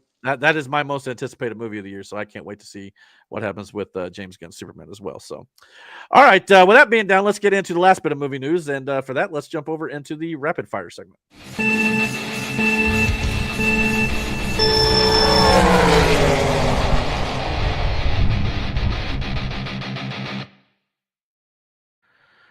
Okay, to start off the rapid fire segment, it is a movie news item that Matt might be interested in. I mentioned to him at work the other day, but Jurassic World Rebirth has officially named the D-Rex. It is officially the D-Rex, the mutant Tyrannosaurus Rex that did not go as planned, is now officially called the Distortus Rex. Oh, it just gave it such a shitty name. I don't know if it's because he was distorted and it didn't come out the way it was supposed to. That's the only thing that makes most sense to me. So this is kind of what the creature looks like. Like I think one of the writers said it was like I think the creator of Aliens tried to make a T-Rex and it had sex with a Rancor from Star Wars. So that's kind of what happened here. So yes, carnivore apparently has 6 limbs, bulky mutant that is a failed attempt to create a T-Rex. So there you go. And let me tell you something. if it gets less than 25 seconds of screen time during this movie, I will not cry. Because you were all hyped about this character. I was so hyped about this. Now not. Then you gave it a turd ass name like that, and now I'm not hyped about it at all. You can still call it a D-Rex. I'm gonna keep calling it a D-Rex because it sounds. And Indominus Rex was much better. I mean, the Indominus Rex looked like the V-Rex from King Kong on steroids. Which, the more I look at it, the more disturbing it is. Look at this thing. It looks like it looks like a bulldog. I mean, it looks like a beluga. It looks whale. like a beluga whale. Yes. Yes. That's what the head looks like. It's supposed to be. No. It's supposed to be resembling the alien xenomorph head, or the Rancor. But yeah, that does look like a beluga whale. I'm excited for this. What'd you say, Brett? I don't like it. No, you're not supposed to, Miranda. If it scares the bejesus out of me, I'll like it more. That's the ideology of it. Rex. This thing is shit. Disturbing You're Rex. not supposed to like it. I know we're not supposed to say this, but I feel like it's not. It's going to be retarded.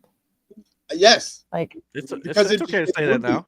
It would be though, because it's the first time they took a bunch of DNA from a bunch of different fucking things and out popped this monstrosity. It is disturbing to fucking look at. Matt's wife is in the chat saying, "Oh my gosh, help me! This is all here about for the next few months." It's the annoying Rex, annoying A Rex. Yes. Yeah. That's Matt. Matt's the annoying Rex. I have talked about this dinosaur in depth with Sierra, going through stages of what this thing is. And I feel for you, Sierra. I've come to the conclusion that it's either going to be really good or it's going to be really bad. Yeah. And just fall on its face. And I don't disagree with that. Part of me wants the Jurassic Park saga to die. Well, I said after the last one, I thought maybe it should go off into extinction like the dinosaurs did. This is just not. This better deliver, otherwise I'm going to hold to that. Because here's the thing.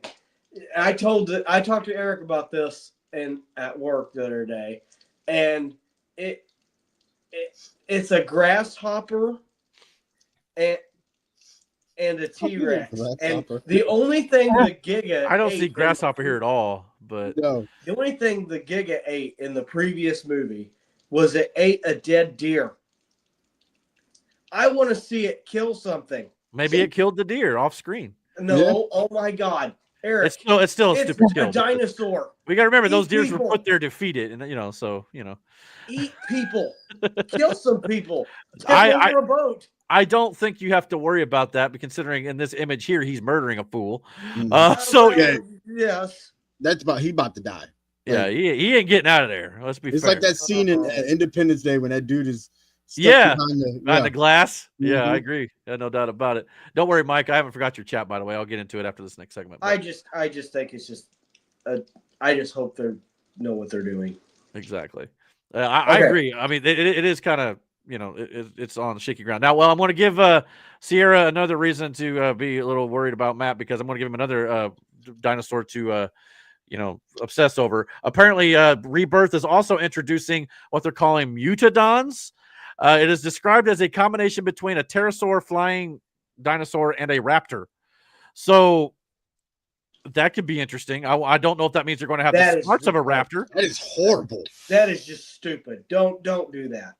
Well, again, this is the island of mutants, dinosaurs that did not go as planned. Exactly. So it's going to be dinosaur is going to be a mutant.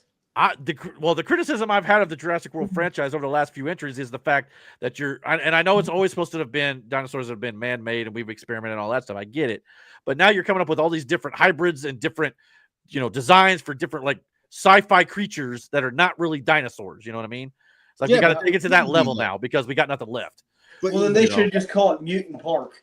But that's what it would be like, because we have no idea. I mean, you're not wrong. It was. So if you think about this from a scientific standpoint, right? Of course, you're just going to throw DNA together because you're trying to make a dinosaur, but you don't know what unlocks that. So you're going to mix this, and this from what you have available. So it stands to reason why you would get these weird ass fucking hybrids, because that's how you make dinosaurs, essentially. Yeah, that is the way it would go in real world. Let's not lie. I'm surprised they've not turned the dire wolf into something else yet, or the woolly mammoth. That's coming. Yeah, because I had this discussion at work too. Why are we doing shit like this? Like, they're extinct for a fucking reason. Leave them extinct. Like, we've literally got almost 7 movies now to tell us this is a bad idea. Yeah. And an animated show. I mean, let's be honest. So, yeah. I mean, and Cretaceous. Yeah, well, and Chaos Theory apparently. But yeah, Sierra said, "How can it get worse or looks like a mutated cow whale? Looks like an alien dino fetus." So yeah, and she said it does sound like our current society. So yeah, no doubt about it. So yeah, I mean, in a way, it does make narrative sense to go that route. I guess I'm just part of me is just like I want to see a dinosaur movie, not a monster movie that is just different amalgamations of dinosaurs mixed together. You know, maybe that's just me. I don't know. What do you got? Any other thoughts on that? I mean, like I said, it makes sense if you think about it from a logical standpoint, because you're doing something that you know you should not be doing, but like you don't know what else to do. So it would stand the reason you would have a bunch of weird ass fucking dinosaurs, because you're mixing DNA to try to accomplish a goal that you have nothing about. One of my dino fetus. Dino fetus. I mean, it did kind of look, weird. Looks weird. I think that's the point, though. So we'll see how the movie goes. Like I said, if it brings back the scares, I'll be a little more forgiving on that sort of thing. But that's just me. I think it looks good. Is it a Spielberg film? Do you remember? Yeah, I'm sure he's producing it, but no, it's by the same director who did Rogue One, or at least parts of Rogue One. Okay, well that gives me a good. Gareth Edwards. He didn't finish all of Rogue One. Let's be clear. But yeah, he started. He also directed the first Godzilla film with. The first part of Rogue One was good too. The 2014 Godzilla film he directed. Okay. Yeah, so he's doing that same guy. But yeah. DC's also got a little bit of news this week. Apparently they have canceled their first project as a project called Sergeant Rock, which is kind of this like old war type thing, which they roughly mention in Creature Commandos with this little animated scene that we had here. Daniel Craig was originally, kind of tapped to be in this role a little bit. But as of right now, I kind of I'm not upset that the fact DC is canceling this right now, because of the fact that let's establish Superman, Batman, Wonder Woman, the heavy hitters before we dive into these deep cut characters, in my opinion. Now, granted, Creature Commandos and Peacemakers kind of deep cut as well. And maybe this can happen down the line. As a matter of fact, they're talking about maybe even restructuring the script and going over it again and maybe possibly shooting it in 2026. So it may not be completely canceled, but as of right now, it's been put on a bit of hold. So there's that. But yeah, we also got our first look at Avatar Fire and Ash with Zoe Saldana, Neytiri. Obviously, she looks like Neytiri, and she's been in a fight. Nothing major to really show here, but the first image for the film that'll be coming out this December is officially online, so that's good to see. Another probably 3-hour, movie for sure. But I like the other two. Did you guys get a chance to see the sequel? I know most people have probably seen the original. I have not. But I mean, I'm interested. I just don't know where this could eventually go. I think eventually it'll be the world of Pandora coming to Earth. I think that's where this is eventually going to go, but we'll have to wait and see how that ends up playing out. Yes. We also got the last bit of movie news I wanted to talk about here is Jeremy Renner, who plays Hawkeye in the Marvel Cinematic Universe. He revealed that he has declined Hawkeye Season 2 after being offered only half the salary he earned from Season 1. Listen to him talk about that in his own words, shall we? He asked me to do Season 2, and they offered me half the money. I'm like, wow, it's going to take me twice the amount of work for half the amount of money. And so 8 months of my time, essentially, and to do it for half the amount. I'm like, I'm sorry. Why? Did you think I'm only half the Jeremy because I got ran over? Maybe that's why you want to pay me half of what I made on the first season? And this is not Marvel, mind you. This is like just Disney. Not even really Disney. It's just the penny pinchers, the accountants. I told them to go fly a kite. I mean, just at the insult offer, and we didn't see eye to eye on that. And sadly, I still love the character. I still love to do it, but I had to defend myself. I didn't ask for any more money, mind you, right? It's just payment I made the first season. So it's a little disheartening that didn't happen, but that's fine. I'm happy to let that go because my body's probably thanking me, time and time again that I'm not doing it right now. So quick thoughts on that. I mean, do you think you got it right? It anyway. Get what you owed. You know what I mean? Like, why would I work? I get his argument. Like, especially after being run over by his own. What was it? A plow? It was like a snow plow. Truck, yeah. Like dude almost died. I do agree with him telling him to fly a kite. I agree with that. And again, I want to make it clear that he did say it was not Marvel per se or Disney per se. It's just like the account. No. It's probably trying to crunch numbers, but so I'm not blaming either studio, I guess, necessarily. But I mean, but the rumors as of right now, if they don't work out a deal, sounds like season 2 of Hawkeye still may happen, but it may be now the Kate Bishop show. Haley Steinfeld taking over the main role, which I mean you could do without Jeremy Renner, but at the same time, you haven't wrapped up the character of Jeremy Renner's Hawkeye. I'd rather at least see the character get a finale, at least in the next Avengers film or something. But if that's, again, this season probably would not take place until after those movies come out, probably. So if that's the case, it would make all the sense in the world for Jeremy Renner not to be back if he was to die in Avengers, Doomsday, or Secret Wars. But if he lives, though, I mean, we'll see. I don't know, but I mean, I'd watch a Haley Steinfeld, Kate Bishop movie or show as well. But would love to see him return as a character, and hopefully they can get this worked out down the line. But yeah, any other thoughts on that? It sucks, but at the same time, they could make the Gold Retriever a main character. Oh, Lucky, the one-eyed Golden Retriever. I would watch that. Yeah, he loves his pizza. You gotta love Lucky. I love the pizza. Well, then I still think they're going to be doing a project with Kate Bishop and like Miss Marvel and some of the younger characters doing what would be a Young Avengers, which they may end up retitling to something else because they're going to be a little older by that point. But at the same time, it could be fun to kind of see them team up as well. I mean, you got the Thunderbolts and all that stuff. The whole point of the Young Avengers is to make the Young Avengers when they were young. Well, and they'll still be young compared to the other Avengers. Hell, the cast for Doomsday and Secret Wars right now are in their 50s and 60s. So, I mean, some of them, most of them anyway. The rest of them are older. I mean, with Patrick Stewart and Ian McKellen are like in their 80s at this point. So they'd still be on the young side. It could still work. But the rumor was they were going to change the name of the show to Champions, which I don't know if I really like that one or not. But there may be a comic book reason for that. But I like the Young Avengers better. So yeah.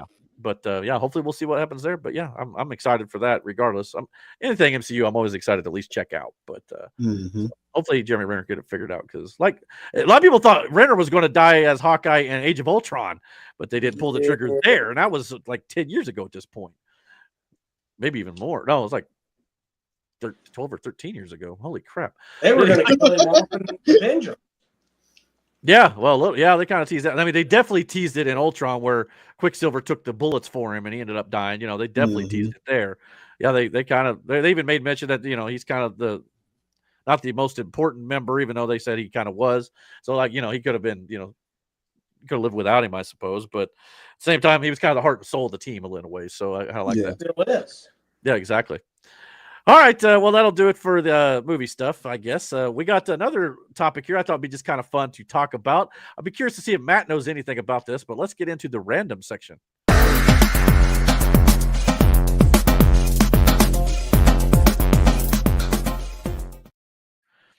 Before we do that, I do want to hit Mike's comment. He was wondering if we were going to ever get to it. He said, "Hey, Matt, where did you go for your anniversary last week? And did you order from the kids menu?"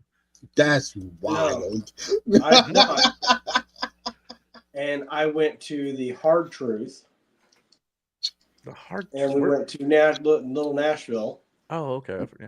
And we had a date night and went shopping, got some antiques. In fact, the Star Wars thing that Sierra got was from our anniversary. You got it right that time, Sierra, if you're still watching. He gave you credit. Yeah, give my man some credit.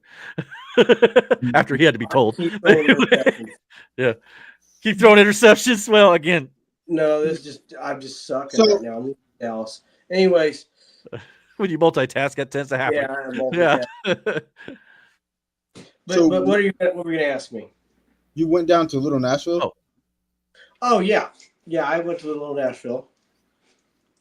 And I've only been down there one time. I'm gonna go back. Yeah, I've been there a long time. Brandon will have to go. We'll have a double date or something. There you go. Double dated it. But yeah, but while you guys are double dating it up, I'm going to stick here and I'm going to discuss 100 men versus a silverback gorilla. Anybody heard about this? What is that? What the This hell? is apparently a wild debate that has kind of been, lighting up on the internet over the last week or so. Basically, the idea is whether or not do you think 100 men could win, and apparently there's no rules. Well, the rule is it has to be bare fists, no weapons, no nothing. 100 men or one silverback gorilla. Who would win that fight? Okay. Apparently, this is blowing up all over the internet. Matt, what do you think? Well, I think 100 men would win that in a no rules match. Just no. The only Matt. Listen, yeah, we're talking about hand-to-hand combat.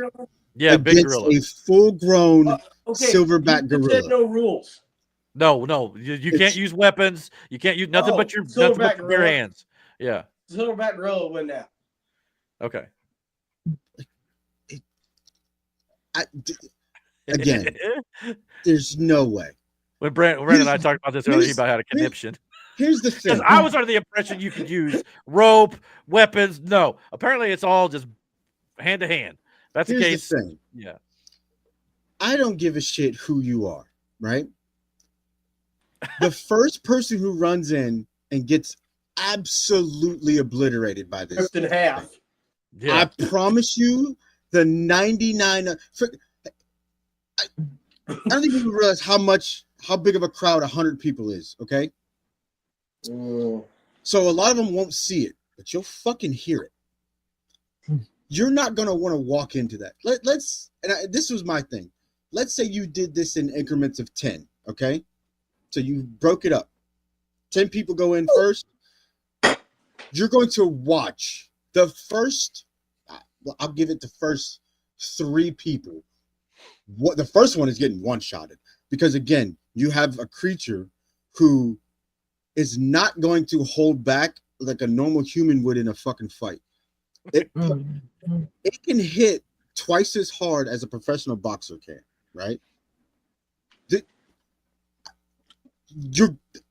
The moment you watch the first 2 people get fucking decimated, that third dude is going to be used as a weapon at that point. Yes. Yeah. You're not going to go next. I promise you're not. I mean, this is just simulations that some people did. Let's do this. It's AI generated simulations that you some rip people the head do. off. No, it's not going to get that gross, but that jaw. It's going to bite you. It's going to. This is my favorite part. Watch this. Yeah. Yes. This fucking. Bruh. Yeah. What are you going to do? It's going to do everything. Like, this thing lifts its own body weight on a daily basis, climbs up 20 feet in fucking trees, pulling itself up with ease. No sweat, no, like, you know what I'm saying? Like, what are you going to do? Yeah, I mean, no, not against a silverback for sure. And to be fair, Slara, I think Matt was under the impression you could use weapons like I was originally. He said, I think you heard me wrong. But yeah, going hand to hand, yeah, Matt would be pretty dumb to think men could win, I think. Now, the strength in numbers, I mean, you would all have to gang tackle it at once. And even then, I don't know. Weapons. No, not really. Here's the thing. First of all, its skin is tough as shit, right? Like, you got to think about the fact that what it fights other gorillas its size, first of all. The thing also, the natural enemy of it isn't a tiger, it's a leopard, which also can climb fucking trees. So why these things have to climb up so damn high is because the leopard won't go that damn high or can't go that damn high or whatever the case may be. But like, I've watched a gorilla drag a grown man by his ankles walking past it. And first of all, I don't go, why you want to get that close to it? Like, I would never in any circumstance want to be that close. You know? If I'm that close to a gorilla, please believe that shit was an accident. Like, I fell in the pit with Harambe. I took a wrong fucking turn somewhere, and I was like, "This ain't it." Like, no. Even if there was a slight fucking chance you could win, I'm not putting myself in that situation. Ever. No, I wouldn't either. You couldn't pay me. I'll take the chop from Gunther. I'm not doing this. Mike said in the chat, can we have Matt join the 100 men's side, making it 100.5 men, so we can at least see how someone going for its kneecaps. Crazy word. Man. Matt, get in there. Get low, Matt. Yeah, you got it. You get low. He's almost so low he don't even fit the camera frame anymore. What do you want? Bite his ankles, you know what I'm saying? And then Eric can run in and blindside it. You know what I'm saying? I'll be standing on the side with the camera. I don't because know. I'm but mine recording was the about shit. 50 I'm not getting minutes. involved. Now Miranda's the one doing that. You know, Oh, you can jump in there and throw hands there. Nah. Now that leads me to this speculation. How about neither of us do it? Because I don't think this sounds very smart. This leads me to my next question, though. It doesn't say which 100 men. What if it's Brother, like if Mike you think Tyson, any of these men stand a chance, That you're out of is your the fucking mind. stupidest shit I've ever heard of. The Rock, you know, Mark He Henry? does. I Show Speed is a monster. I don't know if you saw him at the Royal Rumble. He could take a punch. All He right. said 10 zoo guards. Get out of here. I mean, I don't know. This is just a random list I found, but you know, yeah, Death sentence to men. 15 sumos. So You the know? dead, we have to send the dead. Notice how they send the dead men. If they're sending the dead men, then I don't want to be a part of that. And here's the thing, too. How long do you think before people turn on each other? You try to, now you're up next, right, to fight this damn thing, and you've already seen what it's done, so you're trying to push the guy in front of you. That guy doesn't want to go either. Yeah, who's So then next? I don't know. Like, it would not go as people think it would. It would not. Like, No, I don't see a world where you're fucking gorilla. Brock Lesnar would just, you know, and The Rock actually would all just part time out and be like, "We'll come back when it's relevant." Yeah, You know what I'm saying? So like that would. This ain't a big. This ain't a This big ain't a money pay fight. per view. What are you talking about? Yeah. You know, we out. Mike said in the chat, can I distract it with the banana? I mean, I guess Yes, there's nothing yeah. against that. I guess You grab one take off the your tree. arm and the banana. Yeah. Here, you know, entice it with the arm and then throw the banana at it from the other side. Now, what if it? Now, this list doesn't include this. What if it was 100 Chuck Norrises? I don't know. No. That's different. I mean, one Chuck. How's Norris, that different? because Chuck Norris is a legend. Yeah. All right. I know you're a little young for Chuck Norris, but Yeah. Like Chuck Norris, like, you know, when he does push-ups, he don't push up, he pushes the world down. Chuck Okay. Norris is awesome. But when you put it against Mark Hamill, he isn't facing Luke Skywalker. Well, Mark Hamill So is more. I'm just saying, you know. Listen, there is no way without weapons we win this fight. And I don't care what anybody fucking says. I don't give a fuck I who agree you with Brandon. fight in front of the damn thing. You're not gonna win in a hand-to-hand combat situation with a fucking gorilla. I didn't know it was. And Chuck Norris could do a hell of a roundhouse kick, though. I mean, I thought it was weapons. until you That's can't. why I You know said what I mean? Like, you go to kick it, and what if it grabs your leg? Then what are you gonna do? But 100, he's grabbing one Chuck, and 99 others are still kicking him in the throat. I'm just saying, maybe. Mike said, I think he meant Braun Strowman would try to train. Oh, the train. What was it? A spear? Is that what he did? Train or whatever? Or yeah, whatever it was. I don't think it's called train spit, but anyway. That gorilla would pick Braun Strowman up with one hand and drag it behind him, and that'd be the end of it. Well, he's got time, so we could find out. Go find a gorilla and see what happens. But yeah, the guy wrestles a bear. Doesn't work out well for the guy either. No. Yeah. Is this a simulation? I want to see it. There wasn't very many, but I found a few. That's exactly what would happen. It would just go through. Nah, I'm not doing this shit. Look, just clubbing people. There's one. Boom. Your only hope is to not make it angry, and then It's get already more- Is it now. it's already angry when it starts. Okay, well, So here's the thing. What realistically, for whatever reason, you're part of this group of 100 men. Say you're number 50, right? You've watched yeah. 38 of these people get destroyed. You I'm mean to out. tell me you're still going? Yeah. I mean, How motivated are you at that point? Not very. I don't know. Oh, man, I don't know. I guess I Mike said mean, that- the gorilla wins. I mean, Mike said Santino would try the Cobra. You know, God. get out Mr. Stocko. You Goes know, to with, do it, with and then he Mick Foley. You know, Bites yeah. his damn arm off. I'm not. This is stupid. Clearly, from this simulation, the gorilla is kicking these AI bots' ass. But yeah, so I don't. How did this? You said you knew how this even started. How did some it? dude late night, 12:30 at night, posed this question? You know this for a fact? Yeah, that's how the whole origin came about. Late night, 12:30 at night, he was like, boom, question. And it was one of those we could work together. No, we can't. It won't happen. Yeah, that's the only way. But if he weeds this down to 50 or less, you definitely got no shot. I mean, you would have to literally overpower it. And if you think there's going to be 100 people willing to fight at the end of this, you're out of your fucking mind. Or enough people to be able to hold it down so you could get an advantage. I don't buy it. I don't think So- people like you're under like if you've never seen a gorilla up close, yes, they look small on the camera. Yeah, not when they stand up like that. Up close, these things are huge. And just the sheer power of, like I told you, if we had rope or something, that's another story. But if You got to it's get just close hand-to-hand, enough to use that rope. that's that too. And you got to be able to hold it, and have enough people to hold it down. But even so, the other weapons are probably. I guess you could use a rock. But I literally watched a bunch of bodybuilders and Ricochet, mind you, because he was in the video. It was crazy, playing tug of war with a lioness. Guess what? They fucking lost.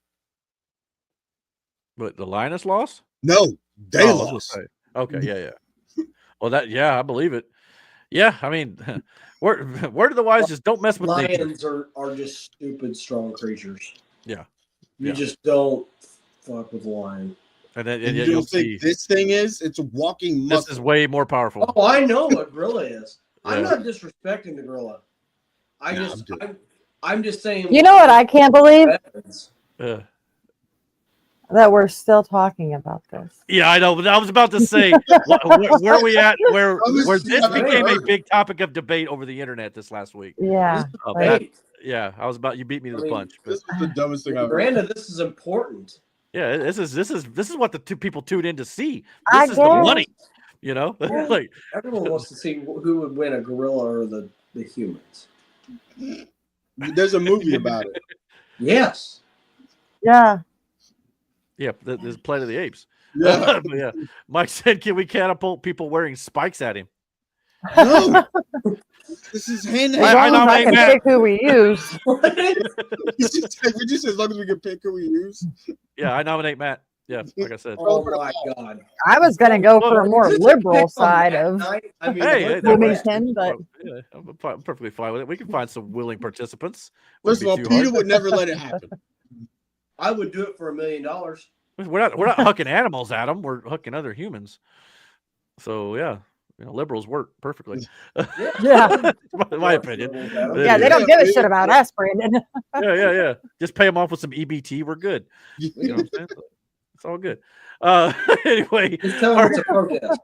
yeah, exactly. Yeah, just tell them it's a protest. You're going in there and Yeah. tell this Yeah. this gorilla's a Trump supporter. Huck him over there. Yes, there you go. Yeah. Yeah, tell them it's He's a wearing a protest. MAGA hat. Get in there. Yeah, get out there, Anyway, see how big a boy are you? You know what I'm saying? That Jeez. gorilla's a fascist. Yeah, bring it down. That'd be hilarious. Moron. Yeah. I gotta let Loki out. I'll be back. All right. Okay. Cool. Well, while we Next do that, topic. let's transition into the next topic, which is actually in the world of gaming. Believe it or not.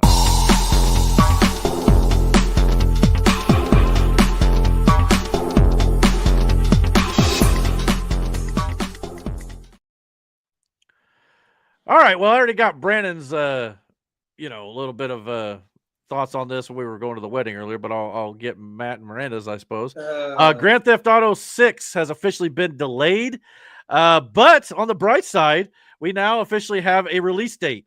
But it's been delayed. It will now release in about a year's time on May 26, 2026.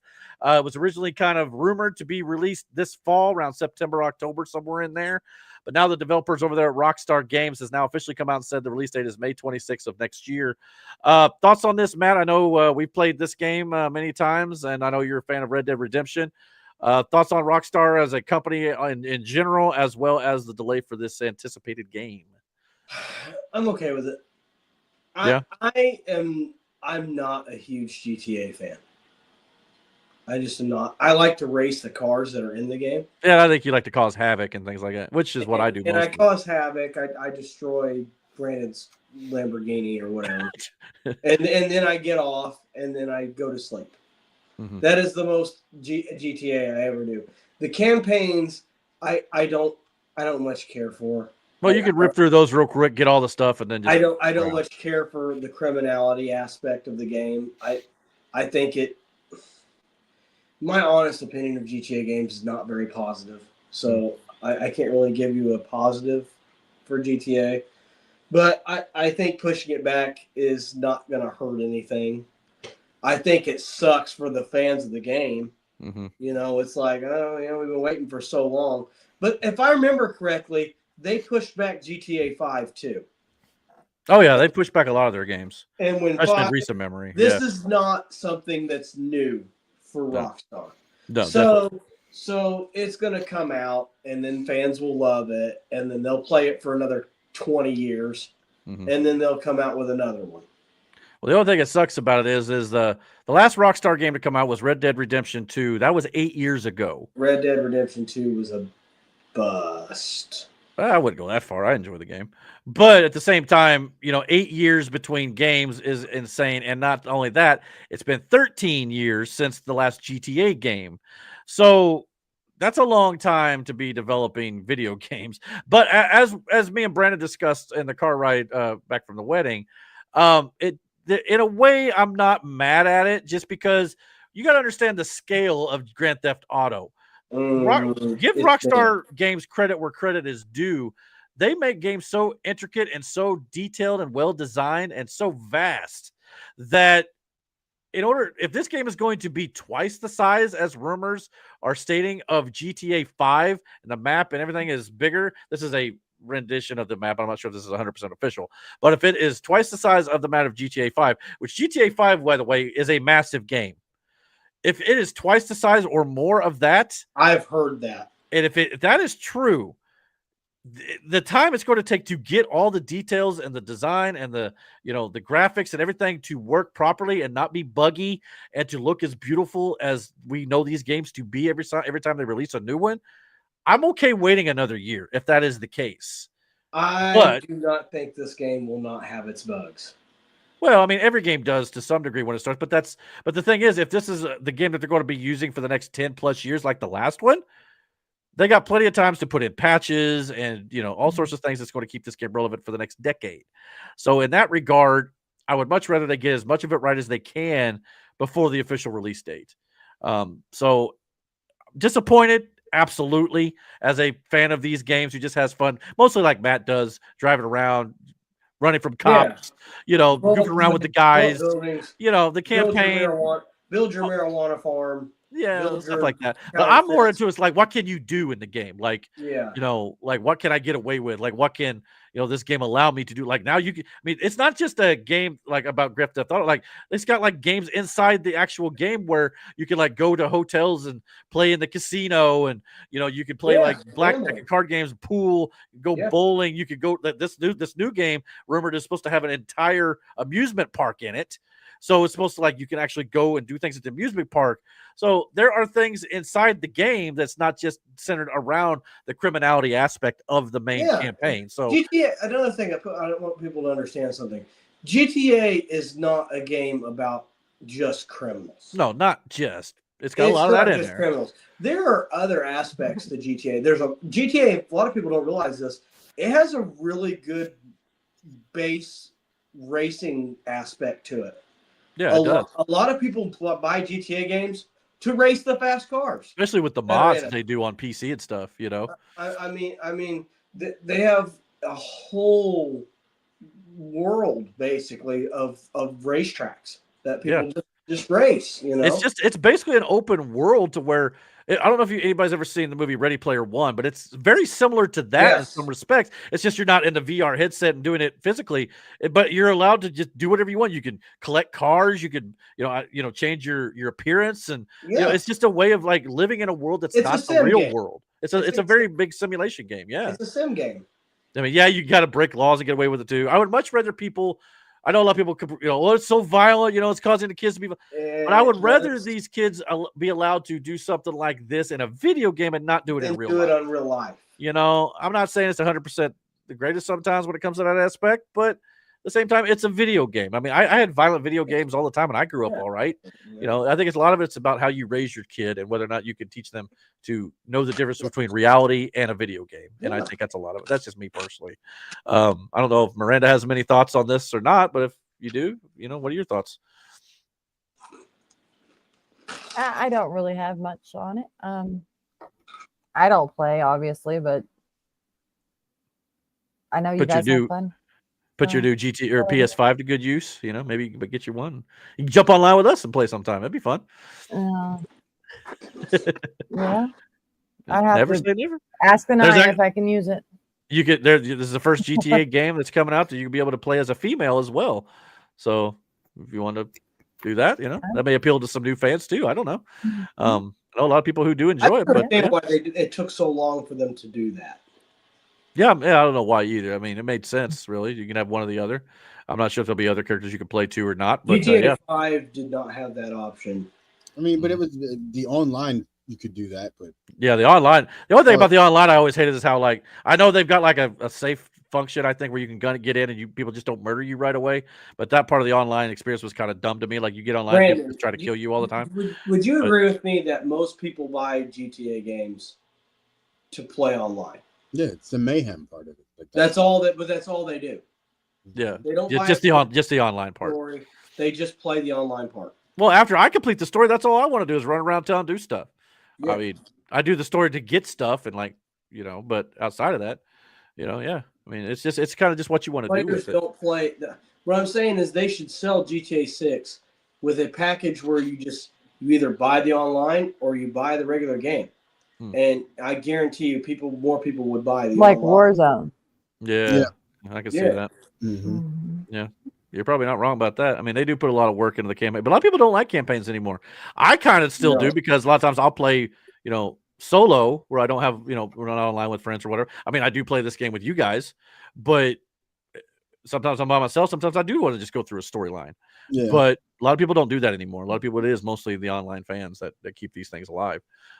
So yeah. Thoughts on the delay, Brandon? I know we talked a little bit about it earlier, and I mentioned a lot of that, but yeah, nothing other than what I said before. Like, I mean, I'd rather you get it right than not. So don't fuck it, Yeah. If it comes out and it's as good as everybody's hoping it will be, the way I think people will not be as upset about at the time. It's we just got to get there. It is interesting to think though that we will now be officially getting the next Avengers film and Mandalorian and Grogu right before this even comes out. So like those films which we've been waiting on for years will be out before this game. It's like comes out the same month, so that'll be a busy May for sure. And most anticipated games though, like it's still going to break records or set records, when it happens. So yeah, like I said, I'd rather you get it right than not.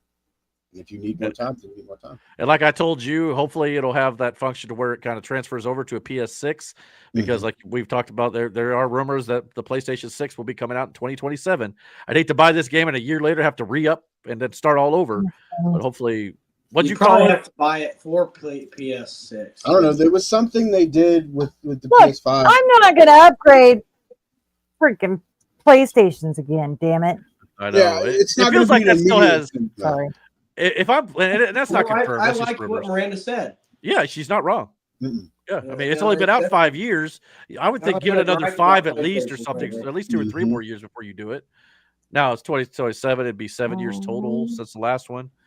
But yeah, you could almost get 10 years out of it. Unless you're going to make them stop freaking pieces of shit. Yeah. Well, I hate to break it to PlayStation, and but my 5 is probably my last one. Yeah, we all say that one. It's just, and like the pricing doesn't go down. It's like you can't keep. This game in particular is probably going to be over $100. I heard rumors of maybe even $150 just for this game alone. Is way too much. Well, again, it depends on what you get with it. Computers. Yeah, exactly. There you go. But like we said, if this is like 2 or 3 times the size of the last one and it's going to last you for 10 years, I could see the price point being kind of fair in a way. Still kind of sucks, but so yeah, I guess we'll have to wait and see. Way high. Yeah, way high. Well, and sometimes when people are hurting for money anyway, it's kind of hard to ask that price point. And with Xbox and with the Nintendo Switch 2, with their price point coming out recently, now Xbox, I heard a rumor, I'll have to check and see how real it was. Xbox is going to be high. Well, Xbox games were supposed to be releasing at $80 now instead of $70, so or at least coming up soon. So yeah. Let's see how true that was. But Mike said, I might as well wait for the PS6 now instead of PS5. Yeah, if you've not got a PS5, you might hold off just to see what PlayStation does at that point. And you may have a few more years to save up for it. So, yeah, if it's not a big need for you, yeah, you might be better off. When did GTA 5 come out? It came out in 2012. So that game has been out for 13 years, which is why a lot of fans are upset at the wait time with this one because they've been playing that game for 13 years now and they're ready for something new. But they did Red Dead Redemption in between there, so 8 years is still a long time, even since that. But and I'd like to have another Red Dead one day too. But that's we're talking probably 15 years at this point, maybe for Red Dead, unless they get things figured out over there at Rockstar. But yeah, so that's insane if you ask me. They used to release these games like once every few years, and Madden and stuff. I get it's like every year you already got the core of the game already ready to roll. You just update it. But even then, I'd rather pay for the DLC and just update rosters. Yep. Mike said, which came out around 2004 and 2007. What do you mean? Which GTA? Are you talking about? Oh, no, that's 8. That's 18 years ago. Which game? Yeah, I don't know which GTA came out. I don't know. Look it up. Hold on. Vice City or San Andreas? Probably. I want to guess San Andreas. San Andreas probably came out at that time. Yeah, that sounds like that'd be about 4 or 5 years before the GTA 5. Was GTA 4 San Andreas, or was that just called GTA 4? I don't even remember. You would. I'd have to ask, right? But either way, he's trying to remember which one his ex-wife was obsessed with. So there was.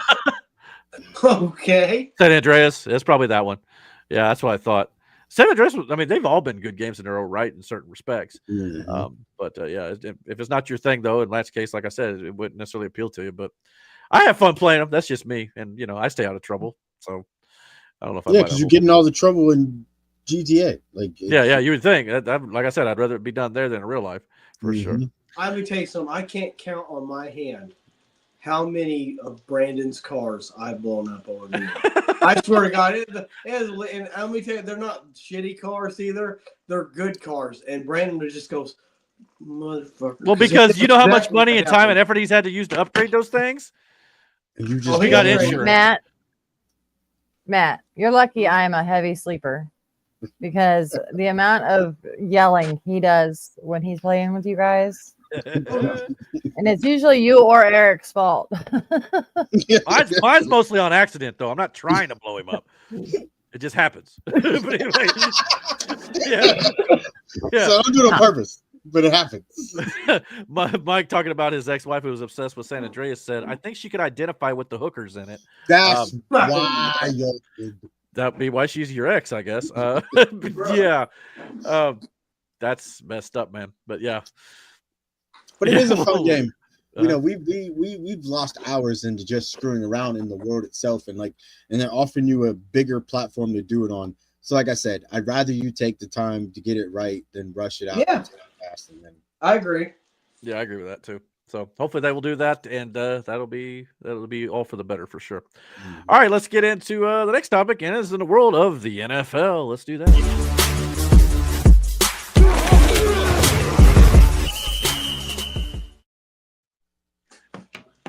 Much happening in the world of the NFL right now, but there was one news item that came out this week that I thought it was worth mentioning.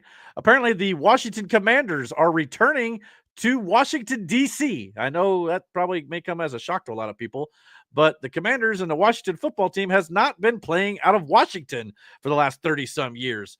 So, yeah, real quick, Mike said, of course, she just gave it away for free, so she was a bad hooker. Anyway, man, there's some resentment for sure. Slara said you guys should record some gameplay of you playing GTA 5 or 6. Well, either one, I guess, would be fun. Yeah, like I've told the guys. Yeah, you can hear me yelling and screaming the whole fucking time, raising my blood pressure. Dealing with right, you listen to people do that all fucking day long. Yeah, exactly. That is also true. I have told the guys that even though we're not set up to go live with gaming, I do have it figured out now to where we can record gaming and put them up as recordings. So if they ever get the time, I'm down to do it. So for sure. But as I said, the Washington Commanders are returning to Washington, D.C. for the first time since, I believe, 1996. And they have now officially come to an agreement with the District of Columbia to build a new stadium worth $2.7 billion at the historic RFK site where the Redskins originally played from 1961 to 1996, and where they also had their greatest success. So this new stadium is set to open in 2030. So about 5 years from now, we'll be seeing the Washington Redskins or the Commanders return to Washington, D.C. Of course, they released a bunch of renderings for the new stadium and what it could potentially look like. There's a lot of fake images out there going around of the stadium possibly looking like some old architectural, like from the old architecture from the government buildings in Washington, D.C., like, the Capitol building or the White House and things like that, kind of looking somewhere, but which would have been cool. I'm not going to lie, it'd been a cool little aesthetic. But apparently, it's going to look more like this. It looks kind of like one of those Amazon speakers, in my opinion, a little bit here. Yeah. Alexis or whatever they call her. But so yeah, I mean, it looks cool. I mean, it's a dome, so good for them. Kind of like how they got the Washington Monument back there in the background, so that's pretty cool. Man, So yeah, I'm sure it'll be Kaepernick's gonna hate that. Who? I have a Kaepernick's confession. gonna hate that. Anything with America in the background of it, man. Who cares what Kaepernick thinks? Yeah, he ain't playing. Why does it matter? Yeah. Sissy Ninny. Yeah. Go ahead, Marina. I really thought Washington, I thought they were in Washington State this whole fucking time. Oh, yeah, that's what the Seahawks are. But I can understand why you would think that, because again, apparently they've been playing in Maryland for the last 30 years. Yeah, and so they're neighbors to the Ravens more than anything, really, at this point. But I don't know I'll have to look into this, but I don't know the reason why they moved to begin with to Maryland. I just thought Washington had two teams, and why not? Ohio does, Yeah, happens in California, Texas, Florida, Texas. Yeah. So yeah, I mean, but yeah, for whatever reason, maybe I don't know if Mike knows any history on that or not. And Slara said, since Aaron's not here, I'll say it: Redskins, not Commanders. That's awesome. He'll love the fact you remembered that. But so yeah, well, that brings me to the next topic of conversation here. If they're returning to Washington in 2030, potentially, could that mean, hopefully before then, could that mean the Washington team will go back to using the Redskins name, which has been long rumored here in recent memory? But if the name, logo, and maybe their fans will return as well. I mean, a lot of their fans are coming back now with the acquisition of Jaden Daniels, for sure, who lit it up last year as a rookie. If he continues that, they're going to ring in this new stadium with maybe a Super Bowl championship. You know what I'm saying?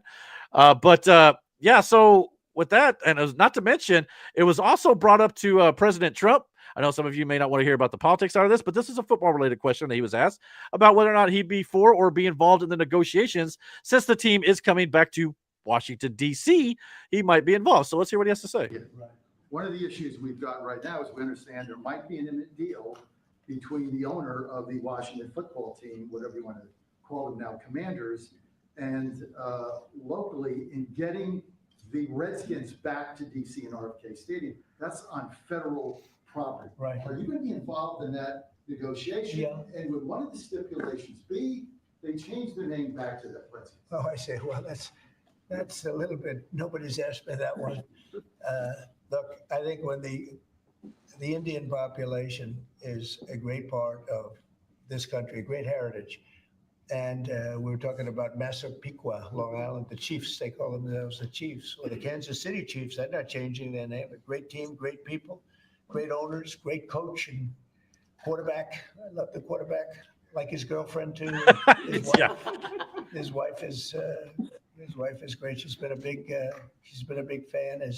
His quarterback's mother is incredible. I like that team. They're called the Chiefs, and frankly, I see nothing wrong with it. They call them the Warriors, and not that team, but a lot of other teams, and all of these Indian surnames and different names. And I'm saying that I think that's a positive thing. And when you go back to Indians, they poll this. They don't know why these names are being taken off. They're trying to.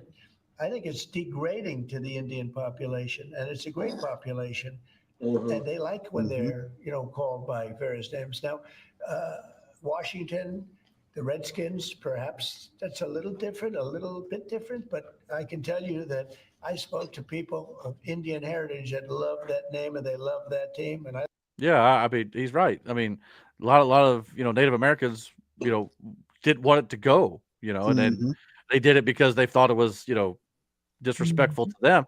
But a lot of them just wish it was back.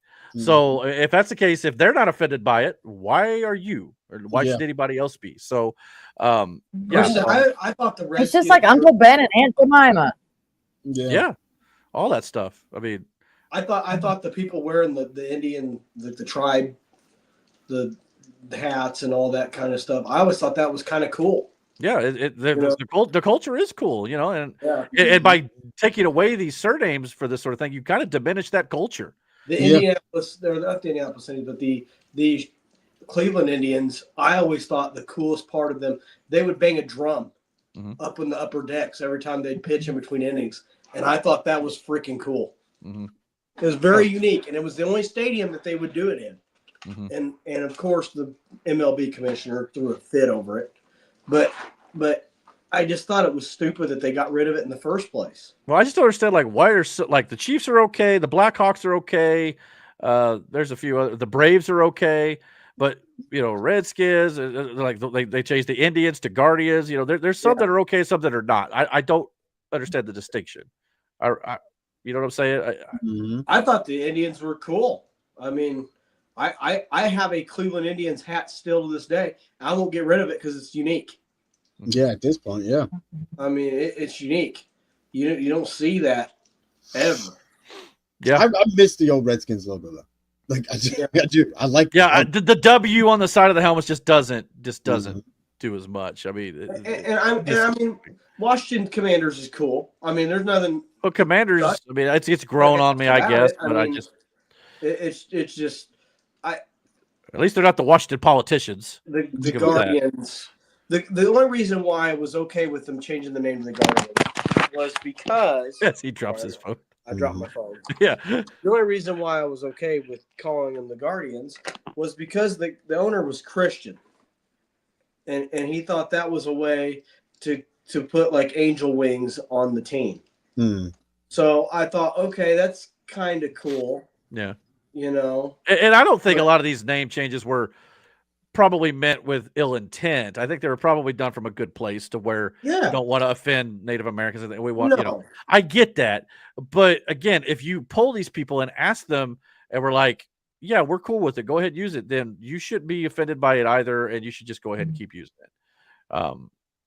Otherwise, there's no reason to be upset, you know, to be quite fair. But so, yeah, I mean, hopefully this will come back, but we'll have to wait and see. But either way, at least they're returning to where they're supposed to be from, and that's Washington, D.C. So in some people's minds, that might make them a reason to actually root against them. I don't know. But, yeah, Mike said in this day and age, it wouldn't be surprising to see a team in Washington State be a part of the NFC East.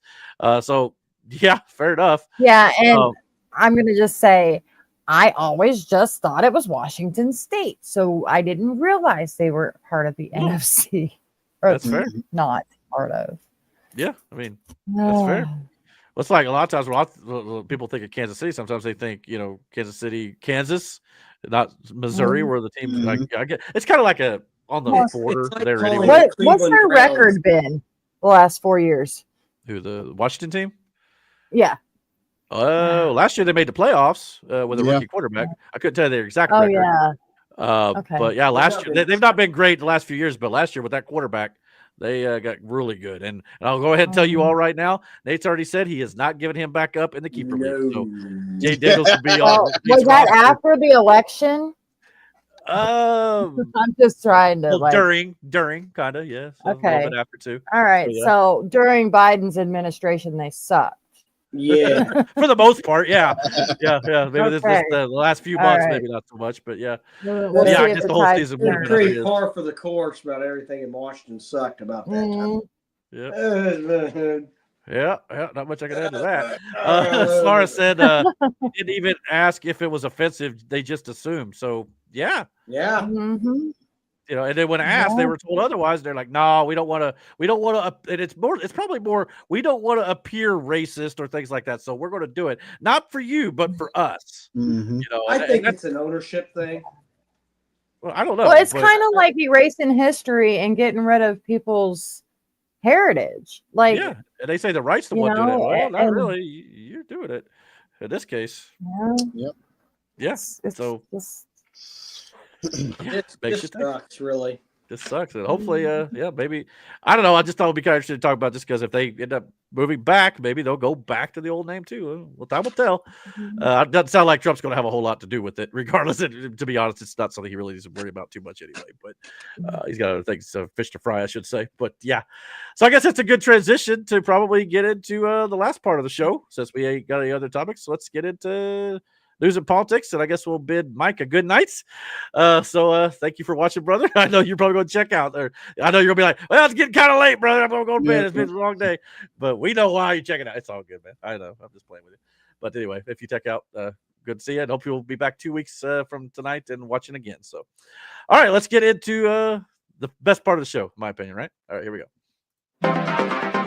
Make America great again. The golden age of America begins right now. A recent election is a mandate to completely and totally reverse a horrible betrayal.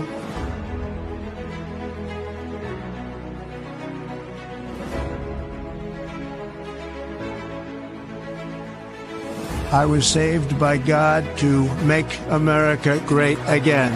I will sign a series of historic executive orders. With these actions, we will begin the complete restoration of America and the revolution of common sense. America's decline is over. I will declare a national emergency at our southern border. I will also declare a national energy emergency. We will drill, baby, drill.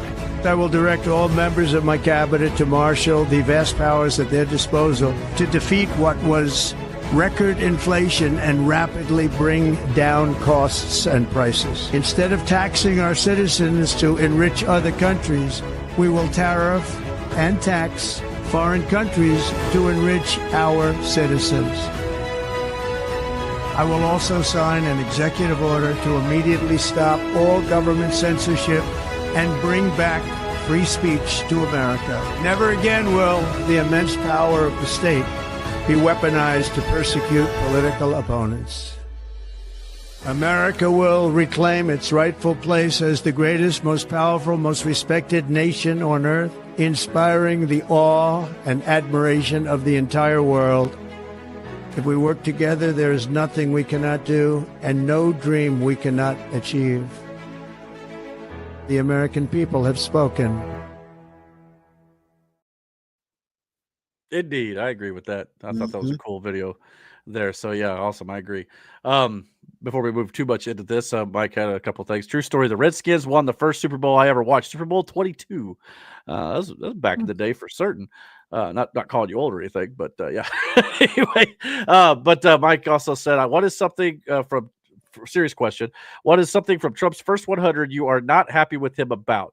He kind of asked a similar question when Trump got elected about stuff we liked about Biden, which there was not much we could think of about Biden. Trump, I would probably say one thing that I'm not a super big fan of. It's taken a little longer than I would like to maybe get some of these people held accountable for some things that they've done.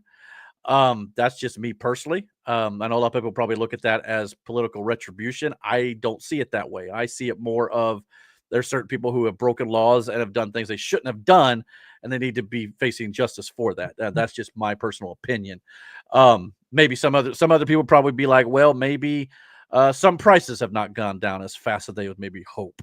I tell those people be patient, because I think that is coming. Things are going down, which we're going to highlight again here in just a second, but maybe not as fast as some people would like. So if you want to criticize something there, I can maybe say you're kind of fair on that one. But do you guys have anything else that comes to mind that you're not thrilled with? I think he needs to use more of his executive powers because Congress isn't doing what they're supposed to be doing, confirming the rest of his nominations and this and that. They're being childish way too much. Like they spent all that time trying to get Luna's freaking bill about getting time off for childcare and shit. And then they went out for Easter and they could have gotten so much more done. Or they're spending time on Capitol steps for 12 plus hours instead of getting to work, which we'll talk about later. But I also know that there's a lot going on and child predators are getting arrested. Two very prominent gang leaders got arrested. And things are happening. So, Yeah, and those are the then- people I'm not talking about those people not facing accountability. When I say not facing accountability, I mean more like politicians, corrupt yes, individuals. but Those people are Eric, facing you gotta accountability. the judges Yeah, that them too. keep stonewalling and doing stupid things. Mhm. What are we gonna do if these guys get arrested or indicted? You gotta get a judge that's actually gonna hear the case. Mhm. I'm just going to say if judges end up getting arrested or politicians even end up getting arrested or investigated, people need to stop and don't just listen to the news who say, "Oh, he's just going after his political opponents. He's become a dictator." That's not let the law play out. You know what I mean? Well, Because do you know anything about the Seth Rich murder? You no. heard about that? It was 2016. This guy that they want back from El Salvador, I just seen a post tonight. Most likely, he was the guy that killed Seth. I know Rich. he was part of the investigation into a murder. I didn't know which one. So yeah. Yeah. So, but that would be a hit job for the Democrats. If he talks, they're done. Yeah. Be interesting. You think they'd want to keep him as far away as possible then?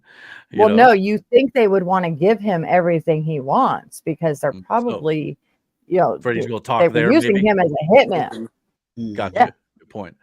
But he said, by the way, you actually got to politics before midnight. So kudos. Yeah. I mean, there wasn't a ton of big news this week. And I'm going to try to start structuring the show a little bit more where certain things are not quite as long, including the politics. Like we don't need to discuss every little detail, but I do want to hit the big stuff every week. So that's kind of what I'm hoping for. So yeah. Still working on that structure. Still like to get it below 3 hours at some point. That 4 or 5 hour shows we don't need to be doing. We just don't. So yeah, with that in mind, though, let's get into the stuff for this week in the world of news and politics. And the first things first is, of course, Democrats are celebrating to some respects this week because apparently Donald Trump is down in the polls. Now, this is his approval rating over his first 100 days and his first and second term in red, the second term being at the top. And according to Democrats who are celebrating this, are saying he's got the lowest approval rating in like 80 plus years for any sitting U.S. president in the last 100 years or so. They're lying. Yeah. Who exactly did they poll? Yeah, that is Were you guys polled? I know I wasn't polled. I wasn't polled. You know, I mean, I'm not. Again, this may be true when it comes to the approval rating, but you got to understand too, the media, they hate him. Mm-hmm. It doesn't matter if they polled other people who actually, would be fair, but even if they were high, they're going to make this lower, most likely than what it actually was. You know what I'm saying? So, yeah. And with that, Mike said he's off to bed. Thanks for the political thing there, though, Mike. That was cool. Happy early Mother's Day to all you, Miranda, and all mothers that may be watching. Yes, we'll be off for Mother's Day next week. So, all you mothers out there, definitely thank you for watching, and we'll wish you guys a happy Mother's Day as well. But yeah, as we said, though, like these polls, again, at what point, I mean, are these the same polls that said that Kamala Harris was going to win every single swing state and win big over Trump? So, I mean, again, are we going to trust all these so-called experts that said that inflation was transitory under Biden, it wasn't going to last very long? At what point do these just become irrelevant? I mean, polls are irrelevant, in my opinion, nowadays. It's all about agenda and things like that. Not to mention, within the first 100 days, just on the border alone, Donald Trump's earned my vote, and I have zero regrets. Just speaking from myself personally, daily border encounters down 93%, illegal alien gotaways 95% down, illegal crossings down 99.9%. We were getting tens of thousands per day under Joe Biden. We're down to like 100 and some under Trump per day. Thank you, Tom Homan. So, again, that alone, to me, sounds like the border's almost completely fixed. Maybe not 100%, but it's pretty damn Matt, close. Pete Hegseth, too. He's got his. Yeah, he's got too. But Tom Homan, I love Tom Homan. Yeah, we're going to get Tom in just a second, too. Yeah. I love Tom Homan. On top of that, inflation's down in the month of April, lower than expectations. Actually, I believe it's the lowest it's been in, I don't know, about 4 years. It might be 4 years, a 4-year low, as a matter of fact. Yeah, 4-year low. Yeah, 4-year low. Back in 2021, it was at 3.1% under Joe Biden, technically. But it raised tremendously since that point. And you can't keep blaming COVID because COVID was pretty much done by the end of 2021, 2022, 2023.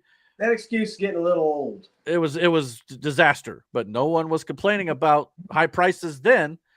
Not when it comes to the president. Everybody, in the world was complaining about it, but that's why Biden did not get reelected, or Kamala didn't either. That's why Trump got elected. But down 2.4% is much lower than many anticipated at this point. So again, prices will be coming down because of that alone. I think COVID was a big factor into why Kamala lost so. Well, Biden was a big factor. That's why Kamala. Biden didn't help either. That and Kamala's. Kamala didn't help. Yeah, Kamala just talking didn't help. She came out and gave like a speech this week, and I'm just like, yeah, just let her keep talking. Did you see?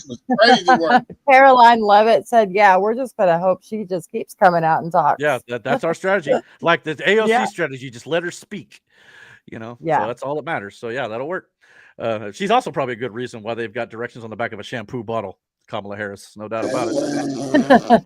Senator Kennedy, thanks. Let's be fair.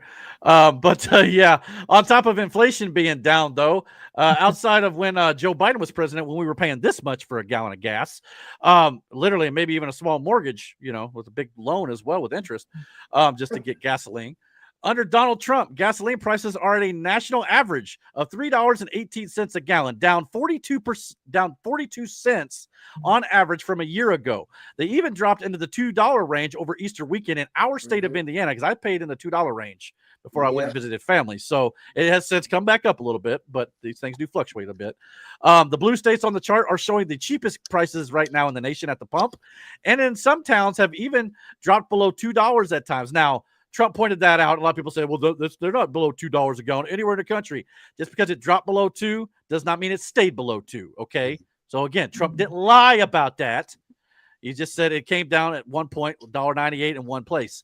So, but at the same time, I expect these prices to continue to come down once more drilling starts to commence and his energy policies have more time to take effect. So, again, we're not paying upwards of $5 a gallon like we were under Biden. So, $3, just a little over, I'm okay with for the time being. I remember the first time we filled up coming home from work for $80. Oh my God. Oh my. That SUV you guys got? Yep. I believe it. That about made me throw up. That's another reason I keep a small car, because it does usually get good gas mileage. But so that's. But when it was at $5 a gallon, yeah, I was ready. So yeah, everybody, but nobody, on the Democrat side had any problem with it being $5. Well, presidents don't affect the price of gallons of gas or the barrel. It's down now. Yeah, the president does it until he makes a fucking policy change. Yeah. Biden didn't do shit to help it. No, not at all. So yeah, you can blame Trump, or not blame Biden, whatever you want to do. But yeah, come on, guys, seriously. People that still follow Biden at this point are just ignorant dumbasses. Well, he's going to be on The View next week, don't you know? They just are. People that still follow these leftists are just dumbasses. Well, aren't you glad we're not got a show next week? Otherwise, we'd be talking about Biden on The View. Wait, so they needed a ratings bump or something? Apparently, Biden and Jill are both on The View next week. So probably, I'd say. But just like The View's ratings, eggs are also down. So they're actually down 63% in the month of March, the largest decline in history. Again, it's important to remind people that the only reason eggs spiked to begin with is because, while I don't begrudge Biden for potentially killing chickens because of potential bird flu outbreak, at the same time, I don't know if that's the best way to handle it, but I don't know. But either way, when you kill that many chickens, the egg supply is going to go down, hence the price is going up. So now that we've got more supply, prices are coming down again. That's part of it. It's just I can afford my house. Huh? I could actually afford groceries in my house this time. Yeah, you can at least buy eggs. Down 63% to around $2.98, I think, for a dozen is what we're looking at here. Yeah. So, yeah. I mean, it's not perfect, but it's, again, that's a major decrease in less than a month. So, don't tell me the first 100 days were a disaster. Just don't. No, don't go there. Not to mention, stock markets dipped a little bit when Donald Trump announced Liberation Day. But since then, even though it has fluctuated a bit at times, the stock market usually does that sort of thing. It's nothing to panic over.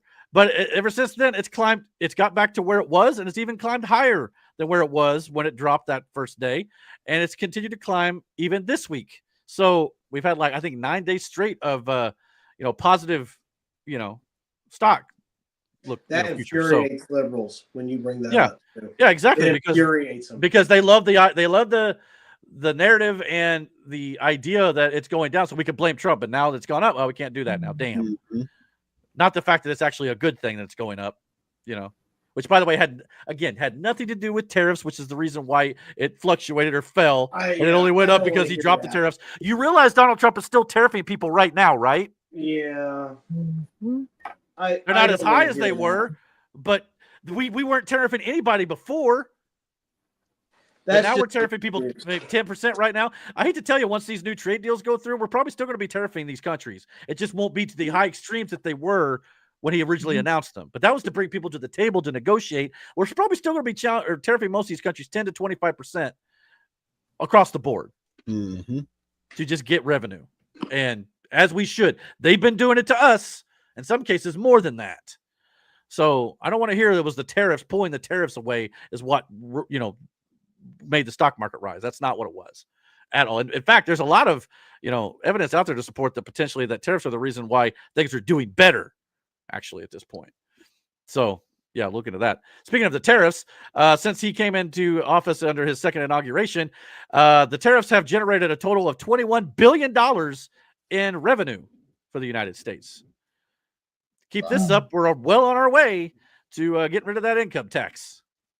And it's going to take, I think, in the hundreds of billions, but I think it's like 150 billion it would need to do that. But again, once some of these deals get income tax, you're well on your way of getting out of debt. That too. Yeah. I mean, this country's been in debt for years. Yeah. But nobody talks about the debt under Democrat power. They just want to spend. They don't want to actually address the debt. Donald Trump's actually taken radical steps to actually help with the debt. To do something. Yeah, because it's got to be done, guys. Did you listen to the Jesse Waters, Elon Musk, and Doge interview the other night? I did. I'm going to play the segment about the finding stuff at the Institute of Peace, but the rest of it I did a little bit. But go ahead. Okay. I was just wondering if you heard, parts of it or all the shit that they're finding. I probably ought to watch it. Yeah, we're definitely going to play that part of it because that was definitely stood out to me, which you sent in our chat. Thank you. But Slara said in the chat, how is it people are okay with other countries putting tariffs on us, but when we do it, it's somehow a problem? Exactly. I wonder that myself. It's like they're not okay with us going to other countries illegally, but they're okay with open borders here. Yeah. It makes no sense. No, not whatsoever.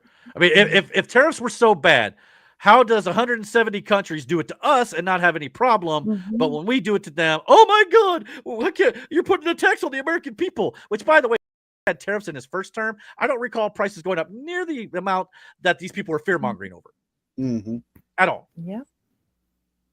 So again, your arguments don't hold any weight. They really don't. But yeah, so on top of the tariffs, is there anything else I was going to? Oh yeah, on top of the tariffs, apparently we just got a jobs report, by the way, and apparently jobs are up too. So everybody losing their federal jobs, guess what? You can go find more jobs here because Trump just made some.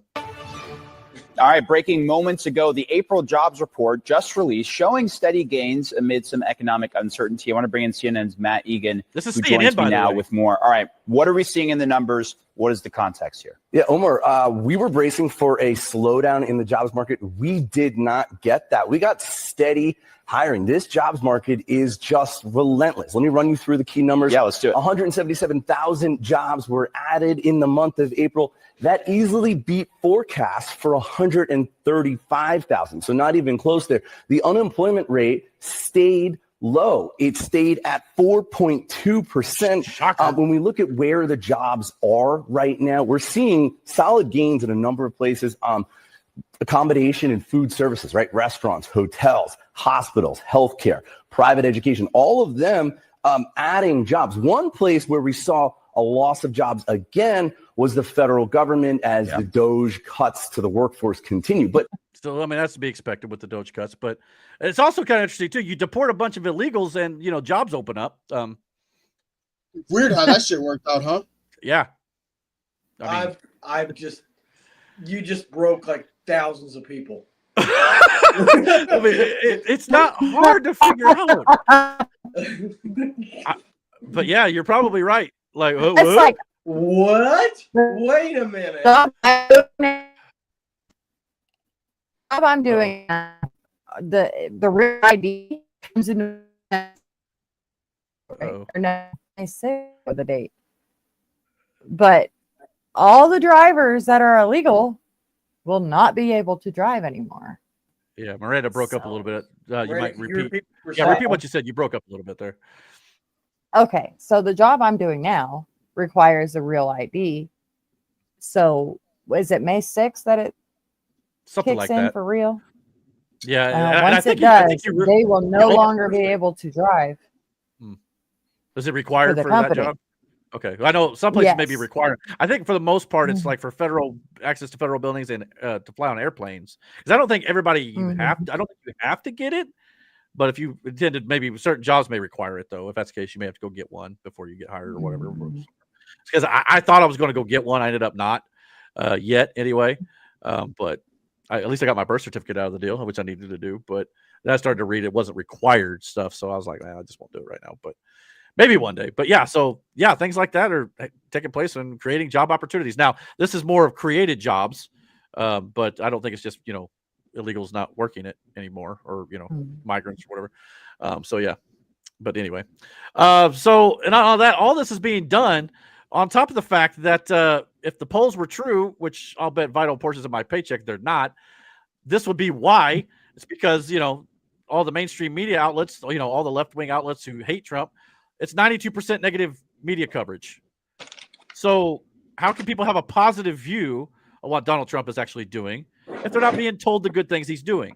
No, everything he's doing is bad. It's not. Everything he's doing is not bad. If you believe that, you need to get your head out of that freaking left-wing echo chamber you got going on over there.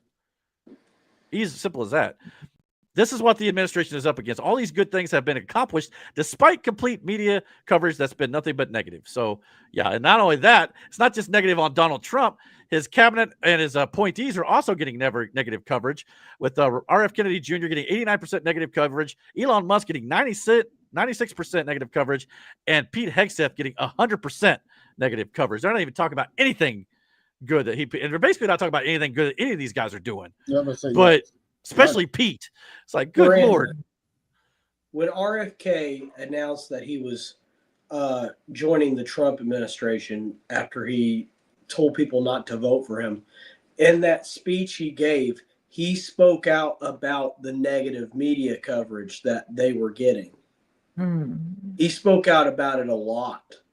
Yeah, they all did. And I think that's a big reason why, these characters, which, let me tell you something, people shouldn't be shitting on Elon Musk. They should be thanking him right now. Yeah. One of these days, hopefully they'll realize the good he's actually doing for this country, but I'm not holding my breath. But I can't, I can't understand how he can't show you this much corruption and people still go, well, that's not true. How's it not true? He's flat out showed you how it's true, but they're like, oh, he's just saying that they have no proof of it. No proof. He showed you the proof. People that say that there's no proof of it are the same people that just are so ignorant that they go, well, Trump's just a lost cause. They're the same people that believe that children need to be transitioned from one sex to another. Yeah, and it's 100% okay. Simple as that. And it's just dumb. I just don't get it. These people, their Trump derangement syndrome is so bad, they cannot see past their own hatred of the man or anything that is affiliated with the man. It's sad. Regardless of how good he is for this country, which hopefully will, start showing will bear so much fruit in the next 4 years that eventually people, 2, 3 years, 4 years in are going to go, damn, I was wrong about Trump. Nope. I hope it won't happen. But I a sliver of hope, I guess I'm holding out that maybe some people. Terrible fucking thing. Because I mean, some people already had that happen to them under his first term, which is why he got reelected. So I'm hoping more people will open their eyes to that fact, but time will only tell on that one.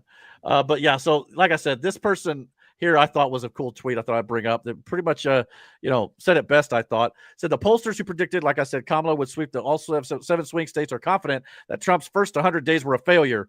The media that covered Trump's second term with 92% negative coverage say it's been a failure. But the people like us who voted to shut down the border, abolish DEI, reform the Department of Justice, arrest judges who harbor illegals, shut down the failing Department of Education, protect women's sports, and stand up for the American worker think it's been a massive success. That's the difference. We who voted for that bottom paragraph there, we're thrilled. Mm-hmm. Don't want that accountability and good things to happen who are mad. Yep. That's all it is. At the end of the day, I hate to say it, but yeah. Yeah, and the pollsters are just the people that, they're the same media outlets that have trashed his campaign. They've trashed. Told lies about his campaign, say lies about what he said, saying what he's saying are lies. But if you look into what he actually said, they're not lies, but you've been told they're lies by a lying media. Say that 5 times fast. But anyway, so Eric, you had that shirt one day that said defund the media. Damn right. I get what you mean. I mean, well, the media Trump actually did defund a couple things this week. We're going to talk about that, about the media. Okay. So a lot of these people who lie for a living, a lot of people say, oh, Trump lies and he just ain't happy that they're pressing him on it. No, they're flat out lying about stuff. If you don't believe that, you need to look deeper into the stories they're telling you. And I don't mean a Google search. I mean deeper. Because the Google and all that stuff, that the main headlines you're going to find from these main websites, they're telling you nothing but lies and propaganda. Yeah. You got to look further than that. And that's only then when you find the truth. You have to search through yourself. Yeah. Well, even that. I just sent you on X 2 things. One's a sheriff and another one is a teacher that wants to have the president assassinated. That's wow. Okay. I think I saw that one, but yeah, we'll pull that up. That doesn't surprise me. Not surprise me in the bit. Yeah, I saw the. Okay. What was the other one? Something. Sheriff leaving the Democratic Party. Oh, okay. Well, let's go ahead and play those while we're just talking about it here. If I can pull it up here, give me a hot second. Yeah, I like when we go off script a little bit too. It's kind of fun. All right, so here's the you said it was a teacher who wants to kill Trump. Is that what it was? Okay, so here we go. Yep. It's gone viral and has now also grabbed the attention of federal investigators. That teacher making threats against the president and those working for him. Kate McCusker brings us the response from parents and students in Waterville. A teacher at Waterville High School has made public threats against President Donald Trump, and people in town say she crossed the line. In a series of posts to her public Facebook profile Tuesday afternoon, Waterville English teacher Joanna St. Germain called upon the Secret Service to take out Trump and those who support him. The Waterville police chief said in a statement that the department is aware of the post and is collaborating with federal law enforcement. Parents and students in town were shocked by St. Germain's posts, saying regardless of political party, violence is not the answer. Agreed. While students say St. Germain was not in school the past 2 days, one parent said he reached out to her himself and says they're communicating through Facebook Messenger. She realizes she no longer belongs in the classroom. And I asked her why. And she said, because she takes the news of the day so seriously that she's not able to put it away. And she's so deranged, deeply disturbed about what she sees the Trump administration doing. I've reached out to both St. Germain and the superintendent here. Neither of them have responded to my request for comment. In Waterville, I'm Kate McCusker. That doesn't surprise me. Well, and everybody needs to realize too, a lot of stuff Trump's doing is not out of the ordinary. No, it's not. Other presidents Like, have done things like this. No. But because it's him It's doing the way the media is covering it, though. that too. They're making it sound like it's unprecedented. It's a constitutional crisis. Oh my God. No, it's not. Yeah. Democrat presidents have done these sort of If things. they would just tell the truth. Do you guys, do people just tell the realize fucking truth. how sad and depressing and devastating it is for a country when a president is assassinated? Yeah, I mean, it's depressing. Not only that, you got J.D. Pritzker, the governor of Illinois, basically coming out and talking about he's never called for like uprisings and things like that, but I'm calling for him now. When they say, "Oh, well, he wasn't being violent," what the hell do you call that? Yeah. But yet Trump says fight like hell. He was trying to overthrow the Constitution or the democracy. He was being shot at. Yeah. Well, he got shot at, the first time. He was shot. Multiple times, yeah. He was shot. And then I hear people all the time on the left say, well, we don't actually know if he was hit by a bullet. He was hit in the ear by a shot. And you say the right-winger conspiracy theorists. Give me a break. But here is what'd you say? It was a Democrat leaving the sheriff's in LA? Yeah, it was a Democratic sheriff leaving the party. Okay, here we go. As of today, and if you have cameras, get them rolling. Share this on social media. As of today, I'm leaving the party of paid protests, purple hair, and pronouns.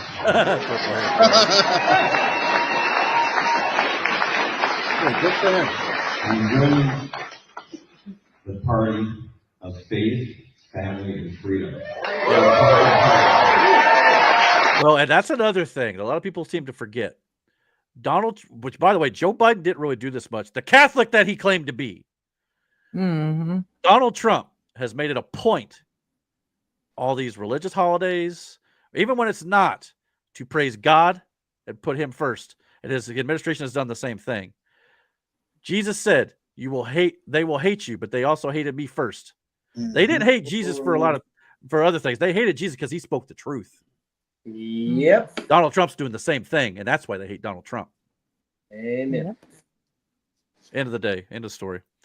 Let's see, where were we here? Let's get back to let's talk about polls, I think, a little bit there. Yeah, pollsters. Yeah, the pollsters. Well, one person who was railing against Donald Trump and his bad approval ratings based on the polls was good old Chucky Schumer. Oh God, this guy. But this took a turn against Chuck, and I thought it was hilarious. Chuck Schumer railed against Trump's first 100 days as the worst in 80 years, according to the polls. During this exact same speech, a reporter points out that Chuck Schumer has a 17% approval rating as the leader of his party in the Senate based on polls, and Chuck Schumer quickly said, well, polls come and go. They pay them no mind. Here you go. The polls this week show Trump has the lowest 100-day approval rating since they started polling 80 years ago. The lowest. Yes. There's a poll out today that has your approval rating lower than any other congressional leader at 17%. Are you concerned that you may be a liability for your party? Polls come and go. Our party is united. We're on our front foot. So again, rules for thee, not for me. He can't even cook a hamburger. Yeah, a frozen hamburger with a damn piece of cheese. But the polls are bad, so Trump must be doing something wrong. But when polls are bad for me, no, polls come and go. Get the fuck out of town. Well, I just wonder if we could send him adrift. His mind's already adrift. Yeah. But yeah. He said polls come and go. All right. Hypocrisy, guys. They don't care. They're just using it as a talking point. Chuck Simple as Schumer that. does not know what the hell he's doing. He can By the way, pardon my F word, pardon my French, but after this, I said it in the group chat. I'll say it again here. Chuck Schumer could eat a bag of dicks. Proudly, he come out and proudly announced that the SAVE Act is dead on arrival in the Senate, which has not been voted on yet, I don't believe. So we'll see how it actually goes. But he's claiming that the SAVE Act, which will, again, require voter ID to be the law of the land nationwide, so you can't just vote without a voter ID, which would make, I don't know, voting the legal way, the proper way to do it. Democrats are against it because they claim it's discrimination or, it's keeping, it's disenfranchising voters, which is a bullshit lie, flat out. But here he is claiming victory that'll never happen. They don't understand the sacredness of elections and keeping them fair. The kind of legislation, the kind of executive orders, which are so jaundiced, so slanted on the side of one party, are the antithesis of democracy. On the one side, Donald Trump recently issued an executive order that will coerce states to prevent millions of Americans from voting. It's not. On the other, Republicans in Congress are pushing the SAVE Act, one of the most destructive, dangerous voter suppression bills in recent memory. Part of it's there's two things here. They know better than to know what he's spewing here, number one. Number two, it's either that or I actually do believe that a lot of Democrats believe that if you're in this country whether you have documentation, illegal, legal, or whatever, you're a U.S. citizen. That is not the way the law works, and that's not the way it works. It's not the way it's stated. If you're here illegally, you don't have rights under the law as you were if you were a U.S. citizen. It's a a legal crime. citizen. You're a criminal. That's why you're being deported now. They're not the same thing, guys. And the Democrats have pushed this narrative that if everybody's legal, everybody's, we're all one human race, all up. No, you're breaking the law. I'm so sick of this narrative that everybody's legal. No, they're not. And anybody can vote. No, you can't. If it was such a big deal, then why are so many Democrats against it? Exactly. Oh, they say we already got laws to prevent this sort of thing. Oh, we got laws that prevent this sort of thing. Okay, then you have no problem with this passing the SAVE Act, then, do you? There's a reason behind it. Yeah, the reason is they want illegals here who can vote, and they can have all like one world or one party government is what they want. I mean, if you took out all the illegals from the census, right now I believe the Republican Party would have a 27-seat majority. Yep. Right now the Democrats have a 10-seat advantage there. That's all it's about. We talked about that last week. So Elon Musk pointed that out, and they hate him for that now too. They hate him for everything. They hate him for everything, but yeah, no doubt about it. That man breathes wrong, and it's a problem. Yeah, we'll see how this goes, but Democrats are poised to block everything good that Trump is doing or trying to do just so they can turn around and blame him if nothing gets accomplished. That's what it's all about. They actually are probably for a lot of things Trump wants, but they can't give him the satisfaction of getting the win. Yeah, exactly. No doubt about it. But it's all been negative coverage and all that sort of stuff. This type of coverage would never happen under the Biden administration or Obama's. Case in point. They get that voter ID passed. There's a lot of. They may never win another election. That's why they're fighting so hard. They will not win another election. Hell, we just saw a Los Angeles sheriff switch parties. California would be a red state if it wasn't for that. Mm-hmm. It might become a red state anyway. Yeah, I've been hearing that. So we'll see what happens. But case in point of the negative coverage and spinning things that ain't true. Apparently there was a new hoax this week that Donald Trump apparently is deporting U.S. citizens, and one in particular, a 2-year-old U.S. citizen to Honduras. Now, the real story here is he deported an illegal mother. The mother was here illegally. The 2-year-old was a legal child who was born in the United States, which is why Trump's talked about getting rid of that birthright citizenship thing, partially. But the mother is the legal guardian of the child who then chose to take the child with her. The child, though, as a U.S. citizen, can return anytime she wants. And the father, I believe, lives here. They asked if they wanted the father to take the child, and the mother refused and wanted the baby to go with her. So they're framing this as Donald Trump deported a 2-year-old U.S. citizen. But if it had been the other way around and they separated the child from the mother, the media would be like, well, Trump is separating families, like they said during his first term. So Donald Trump can't win. Like, that's BS. So here's Tom Holman explaining that exact case I just talked about. Children with their mothers who requested the children depart with them. This was a parental decision. Parenting 101. The mothers made that choice. And I tell you what, if we didn't do it, the story today would be Trump administration separating families again. No, we're keeping families together. So when a parent says, I want my 2-year-old baby to go with me, we made that happen. They weren't deported. We don't deport U.S. citizens. The parents made that decision, not the United States government. But I don't hear any questions about Laken Riley had a mother. She's never going to see her child again. Rachel Morin, she had 5 children. Those children are never going to see their mom again. This administration is doing the right thing. What we did is remove children. Yeah, he's right. I fully agree with him, by the way. Yep. So this is example number 2,567,906 that no matter what Trump does, it's wrong in the eyes of the left and the media. Simple as that. Mm-hmm. But got to run with that narrative. He's deporting U.S. citizens. And they tried to say Kilmar Abrego Garcia, which we talked about in Linked last week too, as a legal U.S. citizen. No, he's not. He's an El Salvadoran prison or citizen. He's in an El Salvadoran prison now because he's also an MS-13 gang member, which we'll talk about a little bit more here, just a little bit. But did Tom Holman run for president? I believe so. I would vote for him. I mean, he's probably looking at retirement at this point. He's been doing I know he is. A border job for 40-some years. I know he has, but I'm just saying we need somebody like that. Mm-hmm. Yeah. I agree. I mean, He's I a like law his and no order nonsense guy. mentality. He don't take crap off anybody, including Doesn't take freaking- bullshit from the media. Doesn't take bullshit. To do that job, you're going to have to with the way they're framing it.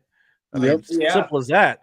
No doubt about it. So, as I switch over here, I'll kind of pose this question that Slara. Sorry, it took so long to get to this, Slara, but she said, "Anyone think that Candace Owens got bought?" Because Candace Owens has kind of changed her tune and stuff a bit. I don't know. I haven't followed it a whole lot. Maybe Miranda knows a little bit more about that than me. Any thoughts on that? Hot. Well, she's kind of railed against certain things that she wouldn't normally have done. Yeah. I don't know. It's kind of there's a group of them now that are going after Trump, and it seems coordinated. Ian Carroll, Candace Owens, I don't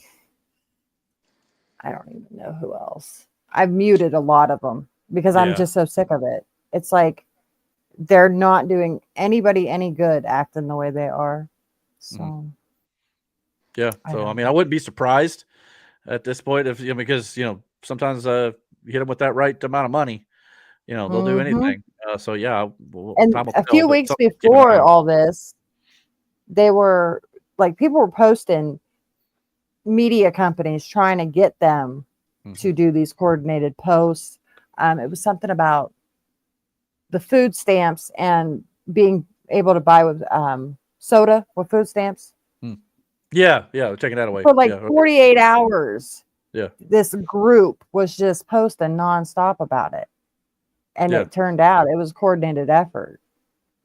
Well, and here's my opinion on that too. It's like food stamps are not supposed to be the entire way you earn or you get food.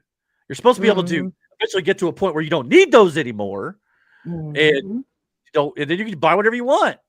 It's not if you're going to take something from the government, if they've got certain parameters on there, maybe you should adhere to them. Otherwise, I don't know, find a better way, make a living, work like the rest of us. Look, I'm not. When I say that, I'm not talking about people who literally can't work, but there's probably other government systems besides just that you can get. But I'm talking about the lazy SOBs who sit at their house all day eating Cheetos, drinking Mountain Dew off their EBT cards, and then sitting there playing video games all day and don't get out and work like the rest of us. That's what Trump's trying to stop, because it's a freeloading mentality that this younger generation, especially, has come up with. It's reliance on the government, and it only makes the government stronger, and that's not good. That needs to be rooted out as well. So I hope that ends up happening. Yeah, but it should not be a strong. No, not whatsoever. But speaking of Tom Homan, he also had something to say, which I've heard a lot of Democrats say this argument. Well, Donald Trump promised that Mexico was going to pay for the wall, and they didn't do it. So, he don't keep his promises. He lied. Listen to what Tom Homan has to say about that. He's clear that Mexico is not going to pay for it? Is that what you're saying? Let's address that. Trump said Mexico will pay for the wall. They have in a roundabout way, have they not? Putting 10,000 military on the northern and southern border, taking the action they did, remain in Mexico. They didn't have to do that. They're doing it. Putting military on the southern border. Have moved illegal immigration to a record low. We're saving millions of dollars every day on detention, made up for the cost of that wall because the actions of Mexico. So is Mexico helping build that wall? Yeah, because we're saving so much money, millions of dollars a day, that we can afford to build that wall. So actually, yes, they're helping to build a wall. Boom. So I don't want to hear that narrative anymore. He was the first one I heard. They're so worried about the wall money. If they're so worried about the wall money, why aren't they worried about all this money that USAID is spending on stupid shit? Yeah, that's not even being used for that. How fast can a shrimp run on a treadmill? I've heard that like that Mexico is actually sex changes and for foreign countries who we shouldn't be paying for anyway. I mean, no, that's okay though. It's so stupid. But last thing about Tom Homan though is he announced this week that they've now officially rescued 5,000 immigrant children who crossed the border into the United States under Biden and disappeared. Translation: they were sex trafficked. They have now been rescued by the Trump administration. This is a small amount compared to the 300,000 plus that were missing, but it's a start. So don't tell me the first 100 days have been a disaster under Donald Trump. It's been anything but. Yep. 5,000 children. 5,000. One or two children is too much to be sex trafficked. 5,000, 300,000. Joe Biden just lost into the ether. I don't say this lightly. Fuck Joe Biden. Okay, seriously. If you're for that, get off my friends list right now. Yeah. All right, I'm fired up now. All right, so another thing to celebrate his first 100 days in office, Donald Trump lined the White House lawn with the mugshots of the supposed illegal criminals who were deported, and the media weren't too thrilled with it. Here's MSNBC talking about 100 posters of what they say are unauthorized immigrants who have been arrested for violent crimes. You can see them there. They put them up on the driveway of the White House. If you look here, that's the West Wing just at the forefront, the executive mansion itself to the left. But what's particularly noteworthy about this location is it is right directly behind the positions where TV correspondents do their hits from the White House lawn. So therefore, no matter what network you're on, that includes MSNBC, if you're doing a hit from the White House right now, those pictures will be behind you. The White House doing a So yeah. So if the media were reporting from there, they would have the mugshots of these criminals on their broadcast. But as you can tell from this broadcast here, they blurred out the images, obviously, so you could not see their faces. But they still had the, of course, actual criminal element under here, what they were accused of doing and stuff. And again, they want to say, well, they say that they were accused of. No, you realize this stuff has already been proven, right? Court documents and stuff show this. But they want to act like they've not actually been through these proceedings and things like this. They're not just willy-nilly throwing people out. How many times do we have to say this? I don't see Garcia literally had a deportation order. I saw a local post the other day saying that ICE picked up, I think it was 2 detainees, local jail. And there were so many sad face reactions on it. I'm like, Yeah. You guys are they're brainwashed. Mm-hmm. He's just get rid of them because you don't like their skin color. No. Bring these people back. See what they do. Yeah. Bring them back. See what they do. No, if you're going to bring them back, we need to have a national divorce. You all take the West, we'll take the East, and by then you can have them all. You can have them all. You ever seen Escape from L.A.? It's going to end up like that. You can have them all. See how we'll put a wall up. Guarantee you they're not going to be friends. Yeah. We'll put a wall up. A wall, not just like the wall we got down in Mexico, down by Mexico. I want a wall like freaking Egypt's got near Gaza, that's full of barbed wire, trenches, moats, the whole shebang. Okay, that's what I wish they'd do at the southern border, but Congress won't give us the funding to do it. Probably, it's inhumane. They say. You know what's not happening in Egypt? Illegal immigration. Yeah. They're not stupid enough to let those Hamas terrorists in. But anyway. So yeah. See what happens. Let's see here. Let's see. I lost my spot here. So yeah. Yeah, they were blurring out the images, citing the fact that there's no evidence that they broke the law or had due process, which we covered last week. You shouldn't get it. You shouldn't get due process if you passed up the legal process to get in. Should have the legal process to get out, as we talked about last week, too. There's even debate on whether they are entitled to due process because they're not legal citizens, which is what the Constitution applies to, which is where due process is mentioned. The Constitution is supposed to be for legal citizens, not for illegal immigrants. Mm-hmm. But they want to equate the two like it's the same thing. No, it's not. God, I'm to the point where I just can't with these people. But anyway, apparently, also to celebrate the 100th for 100 days here, Trump held a rally to celebrate his 100 days in Michigan this week. But before he met with the troops in Michigan and brought Michigan Governor Gretchen Whitmer to the podium to talk, who was most recently seen covering her face when she visited the Oval Office. I guess she didn't want her Democrat colleagues to know she was there, because they, and not to mention her voter base, because they probably, vote her out of office. But Trump caught her by surprise at the meeting with the troops and asked her to speak in Michigan during the visit. She clearly didn't want to be seen with Trump, but Trump trolled her anyway and put her on the spot. Here you go. You want to speak? Come on, get up to the mic. Come on. It'll be fun. Do it. Look at her. She so doesn't want to do this. Well, I hadn't planned to speak, but I'm on behalf of all the military men and women who serve our country and serve so honorably on behalf of the state of Michigan. I am really damn happy we're here to celebrate this recapitalization at Selfridge. It's crucial for the Michigan economy. It's crucial for the men and women here, for our homeland security and our future. So thank you. I'm so grateful that this announcement was made today. He And I smiled appreciate at all her. the She work. turned around. Thank you. And look, he had to force her to do that in front of troops, basically. Mm-hmm. What does that tell you? Well, she did have herself kidnapped. I mean, she ain't very bright. Yeah, didn't she? Yeah, another Jussie Smollett type thing. Oh Hoax. my God. Yeah. Yeah, I'm sure there's people who are probably finding this who still believe Jussie Smollett too. But no, I mean, this was great. This is Donald Trump trolling at his best.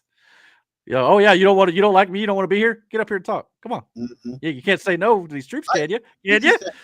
I like the fact that he makes these people feel uncomfortable. Yeah, this is the only way you're going to get him to cooperate, Mm-hmm. which is what he's been doing with the tariffs in these other countries too, by the way.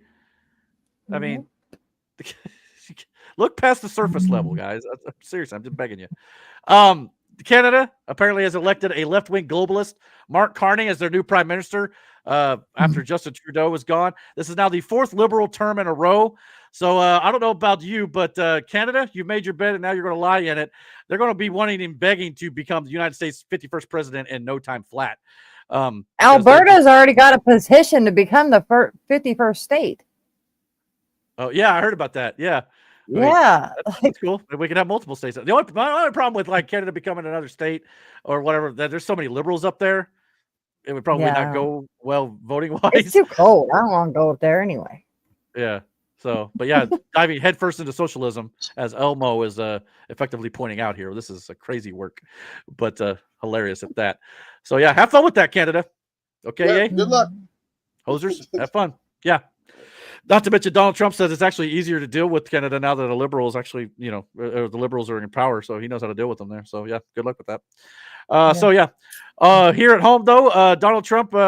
This is a weird one to me. Donald Trump removed Mike Waltz out of the Trump administration as national security advisor following the Signal chat leak to the Atlantic, which was obviously widely scrutinized. But he did it with a twist. Following Waltz's removal, Trump nominated Mike Waltz to be the next United States ambassador to the United Nations. That's one way to remove someone, give him a promotion? ? But before we make a judgment here, let's listen to what JD Vance has to say about this quote unquote promotion. But I want to start with the breaking news. Yeah. Why was Mike Waltz let go? So it wasn't let go. He is being made ambassador to the United Nations, which, of course, is a Senate-confirmed position. I think you can make a good argument that it's a promotion. But we brought Mike on to do some serious reforms of the National Security Council. He has done that. I like Mike. I think he's a great guy. He's got the trust of both me and the president. But we also thought that he'd make a better UN ambassador as we get beyond this stage of the reforms that we've made to the National Security Council. You saw the president announce that Marco Rubio is going to step in as interim leader of the National Security Council. So I think the media wants to frame this as a firing. Donald Trump has fired a lot of people.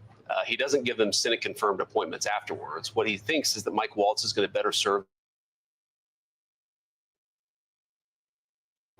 So thoughts on that? We do know from after the whole Signalgate thing came out that Mike Waltz did lie about not knowing who Jeffrey Goldberg was, the editor from the Atlantic. Yet he had his phone his phone number in his phone, which caused him to get involved with that chat.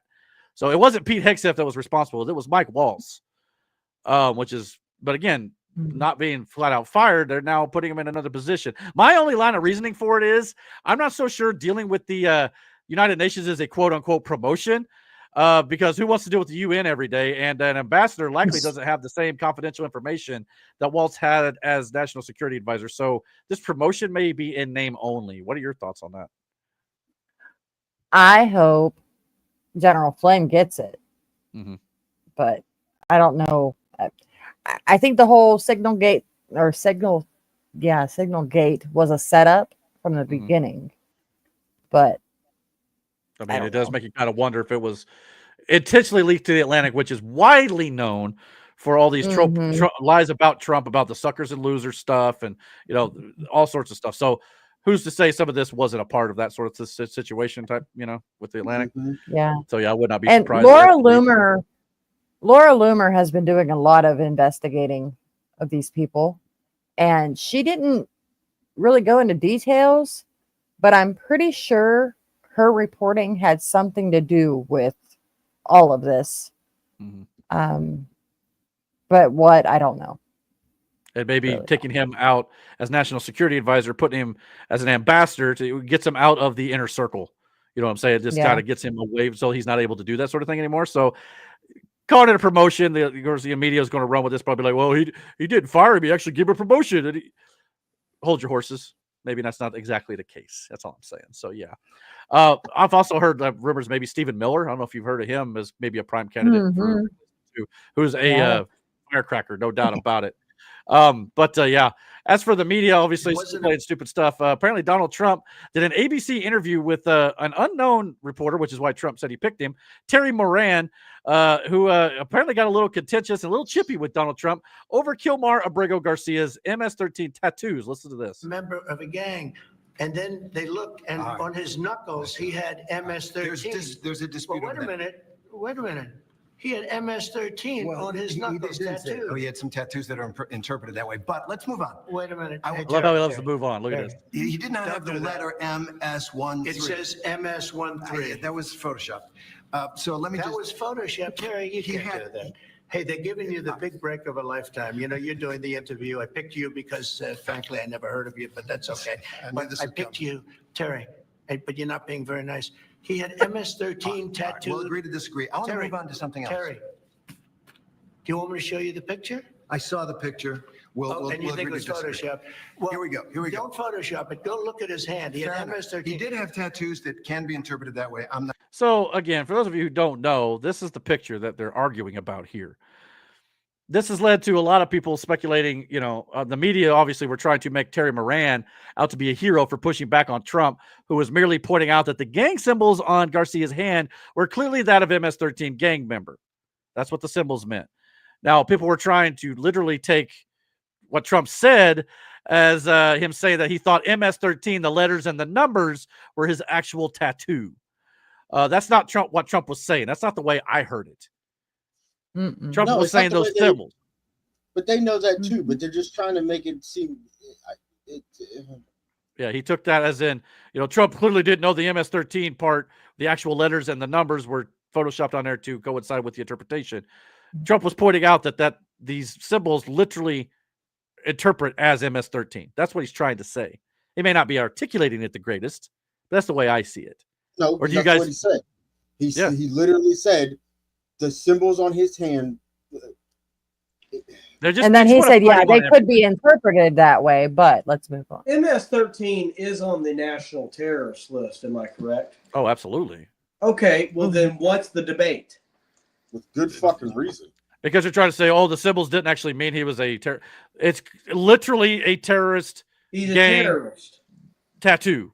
So get out of our country. Whether or not it actually said MS-13 or not, doesn't matter.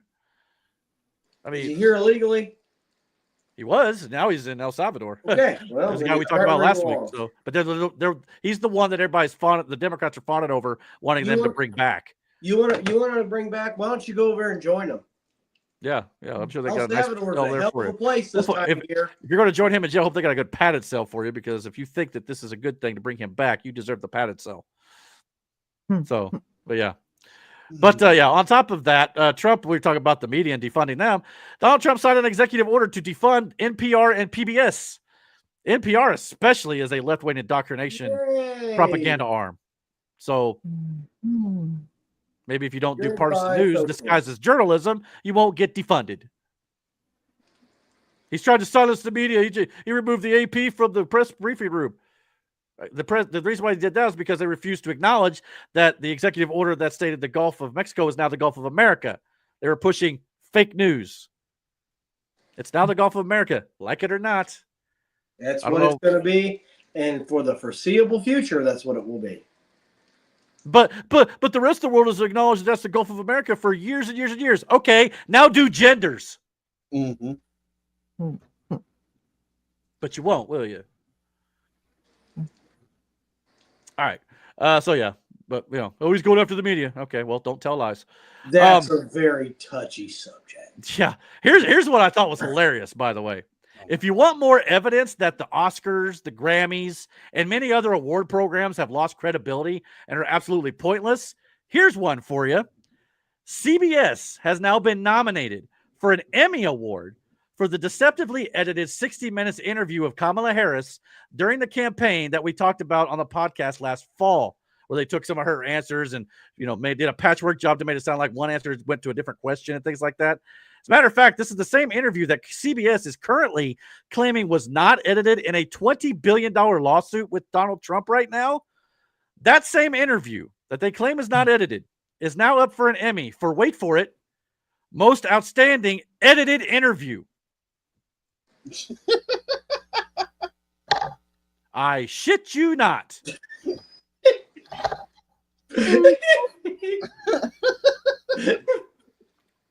It's not funny. That's not why I'm laughing. I'm laughing. It's funny, but damn sad. I'm not laughing because it's funny. It's like, I am. It's stupid. Like CBS just ought to admit to Trump and pay him the $20 billion right now. They just admitted they did it. And you know what? They're going to win the award. I promise you they'll win the award. They win the award. They win that award. I'm going to die. They're going to win that award. Like that's it'll happen. Oh, it'll happen. You say an edited interview, but then say we're suing the guy because it's not an edited interview. It's not an edited interview, but then we're going to be nominated for an award that says you're the most outstanding edited interview. That is the category. Hard too, dude. Tell me the Emmys and the Academy of Arts and Sciences. Huh? Trump just won his lawsuit. I would hope so. Yeah, like Flora said, I think that CBS just lost. Yeah, I hope so. Oh, really? Jeez, dude. I don't even know what to say. Like, what did you? I heard. I could. You almost had to pick me off the floor of work because I was dying. It's like, you can't be serious. You can't write this stuff. It's not. I mean, best Hollywood writers couldn't write this. Is this what you were laughing about the other day? Oh, probably. Yeah. Tell me the Emmys and the Academy of Arts and Sciences are in the bag for the Democratic Party without telling me. I mean, for real. That is absurd. Sometimes truth is stranger than fiction. I'll say that. That is just funny. That is absurd. I have to tell my dad that. He will find that funny. Yeah, it's funny, but damn disgusting at the same time. The brazen balls to have to think that, we could do that and get away with it. Eric, could you send that to me after the video? Yeah, I'll find it. Give it to you. Okay. The video. Because they have been. Yeah. I swear. This is the type of people that when I talked about earlier, when Digger asked about what do you think is the people I want to see held accountable, stuff like this. Because this is just trash. That is dumb. To coin a phrase that Matt likes to use. Yeah. So yeah. But any other thoughts on that while I switch over? No. I'm good. It's like absolutely absurd. Absolutely absurd. But yeah. So anywho, speaking of absurd and strange things, Cory Booker, who the last time we saw him, he was doing a 24+ hour rant against Donald Trump and Republicans that accomplished literally nothing. Did nothing. Outside of probably making his bladder scream because he was up there without a bathroom break. Democrats, including Cory Booker himself and Timu Obama, Hakeem Jeffries this week, staged yet another pointless protest. This time, where only about 30 people showed up, but it lasted 12+ hours on a live stream, this time on the Capitol steps that included random singing. By the way, I know exactly how the Fox and Friends anchor feels watching this at the end of the video, because I feel the exact same way watching this garbage. If we build this world from love, yada-da, yada-da, then God will build this world from love. It's unbelievable. It's unbelievable. Exactly. But this is the world we're in. Whatever timeline this is, I want to get off the train, man. Yeah. Yeah. Send the meteor. I'm ready. Let's go. Release the meteor. Yeah. God. I mean, if this is the best Democrats could come up with, You know what? If the aliens showed up right now, I'd be like, you know what? I'm going with y'all. Take me to your leaders. Okay, I'll give you these leaders for sure. Yeah, you know, you want to take them? Do all the anal probing you want. Have fun. Knock yourselves out. That looks like Elton John. Yeah, I was gonna say, it looks like Elton John a little bit, but Elton it's not. John, and you got the three blind mice right there next to him. Here's an idea. Why don't you two on the left and right of him turn around, go up the steps, and get to freaking work and do something that's actually meaningful for this country. Yeah. But all they would do is try to obstruct Trump and stuff anyway. So you know what? Stay out there. I don't give a shit. But I really don't give a shit what they do anyway. Yeah. Apart from that, my tax dollars go to whatever the hell they do. Yeah. 12 But plus that's hours on a boring. live stream, which slowly got a crowd, which is just a bunch of people walking by. Probably just want to be on a live stream with some people that are known in the country. Or they're paid to be there. It's probably true too. Yeah. I'm not gonna lie. Yeah. I mean, There was a guy holding a sign that says George Soros paid me to be here. At one of the It's probably the truth too. So yeah. Yeah, we seen with them when they were handing out flyers for people to just show up at this random rally. Yeah. And what to say, and yeah. That was All that great. Fucking Yeah. flyers. Yeah. So Because yeah. they can't think for themselves. Apparently this week, Amazon tries to use consumer anger to make a political statement against Donald Trump by listing tariff prices next to the price of items on their website. After one call from Donald Trump, they quickly caved, by the way. I don't recall Amazon wanting to do that when Joe Biden raised inflation to 40-year highs, but their bright idea was to do that against Donald Trump. But I find it funny that if Amazon would have gone through with this, which they didn't, in doing so, they would be highlighting how much foreign and Chinese products they sell on their website. Yeah. Which is probably why they caved. I'm sure Donald Trump said, by the way, if you do that, you're just announcing to the world what you're doing. So, yeah, this obviously caused a lot of people to, want to cancel their Amazon subscriptions and things like that. Not to mention, following the incident, Amazon's stock dramatically dropped. Backfire much there, Jeff Bezos? Yeah. Oh, speaking of Jeff Bezos, did you shit. see he's suing Katy Perry What? For what? for the botched space flight? Isn't he the one who went up and absolutely opened the door before it was supposed to open? Yes. Yeah, she is. Yes. So how is it her fault? Well, no, she opened the door. She wasn't supposed to open the door from the inside. Bezos was supposed to open it. It was So he's supposed to be mad now that real they got caught, dramatic. so he's going to blame somebody. Yeah. Lucky loser. I mean, Yeah, I don't seriously. think they win. Well, I mean, he might, the way this world's set up. But it's like, Yeah. again, if you have not seen the video, by the way, of that landing where Jeff Bezos went to open the door that's supposedly sealed until he was able to unlock it. Oh, yeah, it opens like 10 seconds before he gets there. So this makes you kind of go, did they actually go up like they said they did? Or, No. Did they just sit in the canister in the desert and get high? yeah, and a green screen in the background. Who knows? But yeah, makes you go, So yeah, speaking of, Doge, I guess, which we haven't talked about much yet. But anyhow, Doge uncovered a massive arsenal of weapons and payments that were sent to the Taliban and Iraq from the United States Institute of Peace, as Miranda alluded to earlier. Great. So imagine funding the Institute of Peace with your taxpayer dollars, only to discover that the Institute of Peace is funding war. That doesn't surprise me. Wild timeline we're living in here. Let's listen to Elon Musk and Doge explain it themselves to Jesse Waters. Yeah, and so it was by far the least peaceful agency that we've worked with. Ironically, of course. Additionally, we found that they were spending money on things like private jets, and they even had a $130,000 contract with a former member of the Taliban. This is real. We don't encounter that at most agencies. Yeah. What was the money going to the Taliban for? So it was a contractor. They received $130,000 for generic services. And to Elon's point, there was not actually a clear description of what the contractor services were for. But Was it for opium unclear. or weapons? Or nothing. Or nothing. or abroad? Or nothing. And you naturally have to ask the question, how did we get here? Like when the country was founded, there were only 4 agencies. Today there are over 400. So there's been a 100x increase in the number of agencies since the founding of the nation. And thanks to President Trump, he's now signed 2 executive orders to start to reduce the number of agencies in the government, and the Institute of Peace was one of them, which is why our team went in to try and understand what was going on.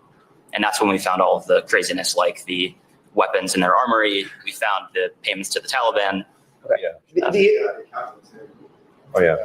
So just try to hide the evidence. Right. So just a few hours after we got into their headquarters, we found that their chief accountant had actually deleted over 1 terabyte of accounting records from several years. So you'd have to ask the question, well, why would somebody do that? And the Doge team, fortunately, was able to recover that data with the help of a few great employees at the Institute of Peace. And I think the most troubling thing was they received $55 million a year from Congress, and any money that went unspent, instead of returning that to Congress, they would sweep it into a private bank account, which had no congressional oversight. And that's what they would use to fund things like events at their headquarters and the private jets. And so I think it's a great example because most Americans don't know what's going on at a lot of these smaller agencies. And this is, I think, the most extreme case of some of the wasteful spend that we're finding. So the agencies are hiding money from you. They're sending it to the Taliban. They have loaded weapons in the department buildings. At the Institute of Peace. At the Institute of Peace. Yeah. That's right. So this is a cover-up when you guys roll in. This one, yes, a cover-up. Yeah. It's a cover-up. They did delete a vast amount of financial information. That's really a definition of a cover-up. Isn't that illegal to delete evidence? Yes. Shred documents? It is. It's certainly illegal to delete accounting records that that Congress would certainly want to know where the congressionally appropriated funds are going from taxpayers. When you catch them going Hillary style on their computers, do you refer this to the Department of Justice? In this case, we did refer the evidence in the accounting example to the FBI and DOJ. And we were proud to do that. So yes, we did. Resistance has again good. Lock them all up. Put them in chains. And again, 400 unnecessary potentially agencies, or at least that many. You could cut that down by dramatically, 75% to at least half. Easily, and still have a very well working, functional federal government. You know how much much money we would be saving there, despite what they're doing corruption wise like this. Yeah, you think we can't fund getting rid of income taxes? Yes, we can. Just gotta let Doge do their work, man. But yeah, that's exactly why Elon Musk is a man of many hats, as it were, as he said here during one of the cabinet meetings this week, where he wore 2 MAGA hats on top of one another. So I thought that was pretty cool of him. But yeah, thank you, Elon, for exposing this crap. You got a lot of haters out there, but not here on this channel. Not whatsoever. I find it funny. $55 million. Just for that one thing from that one agency. Yeah. 400 agencies we have. Imagine what else they can find. That is, it's absurd the amount of money. But Doge has only found $160 billion. $160 billion, by the way, is not a small chunk of change. And they've not even scratched the surface, ladies and gentlemen. that's dumb. Yeah. Yep. Tired of paying for shit I shouldn't be paying for. Miss me with that. I just can't believe they had a contract with the Taliban. Oh yeah, Iraq too. I knew they would have something with Iraq, but the Taliban kind of surprised me. Well, I mean, Joe Biden gave the Taliban all sorts of weapons and stuff when he withdrew from Afghanistan. Are you that surprised? Simple as that. But anywho, apparently this week as well, India-born Democrat Congressman Sri Thanadar introduced 7 articles of impeachment against Donald Trump. Okay. I don't think he's a real person. Just Look at that. so we're all- I mean, look at that hair. I mean, wow. Look, I know he's next 70 to Trump and his years hair. old. Yeah, I mean, RFK Jr. is decent shape too, but not looking Yeah, like but that. That does not he- look like a 70-year-old man. No. He looks no. Something ain't right there. But He yeah, looks- that's wild, son. Like, first of all, I don't care if this sounds a certain way, but crap. Doesn't this man have a quickie mart he needs to get back to? By the way?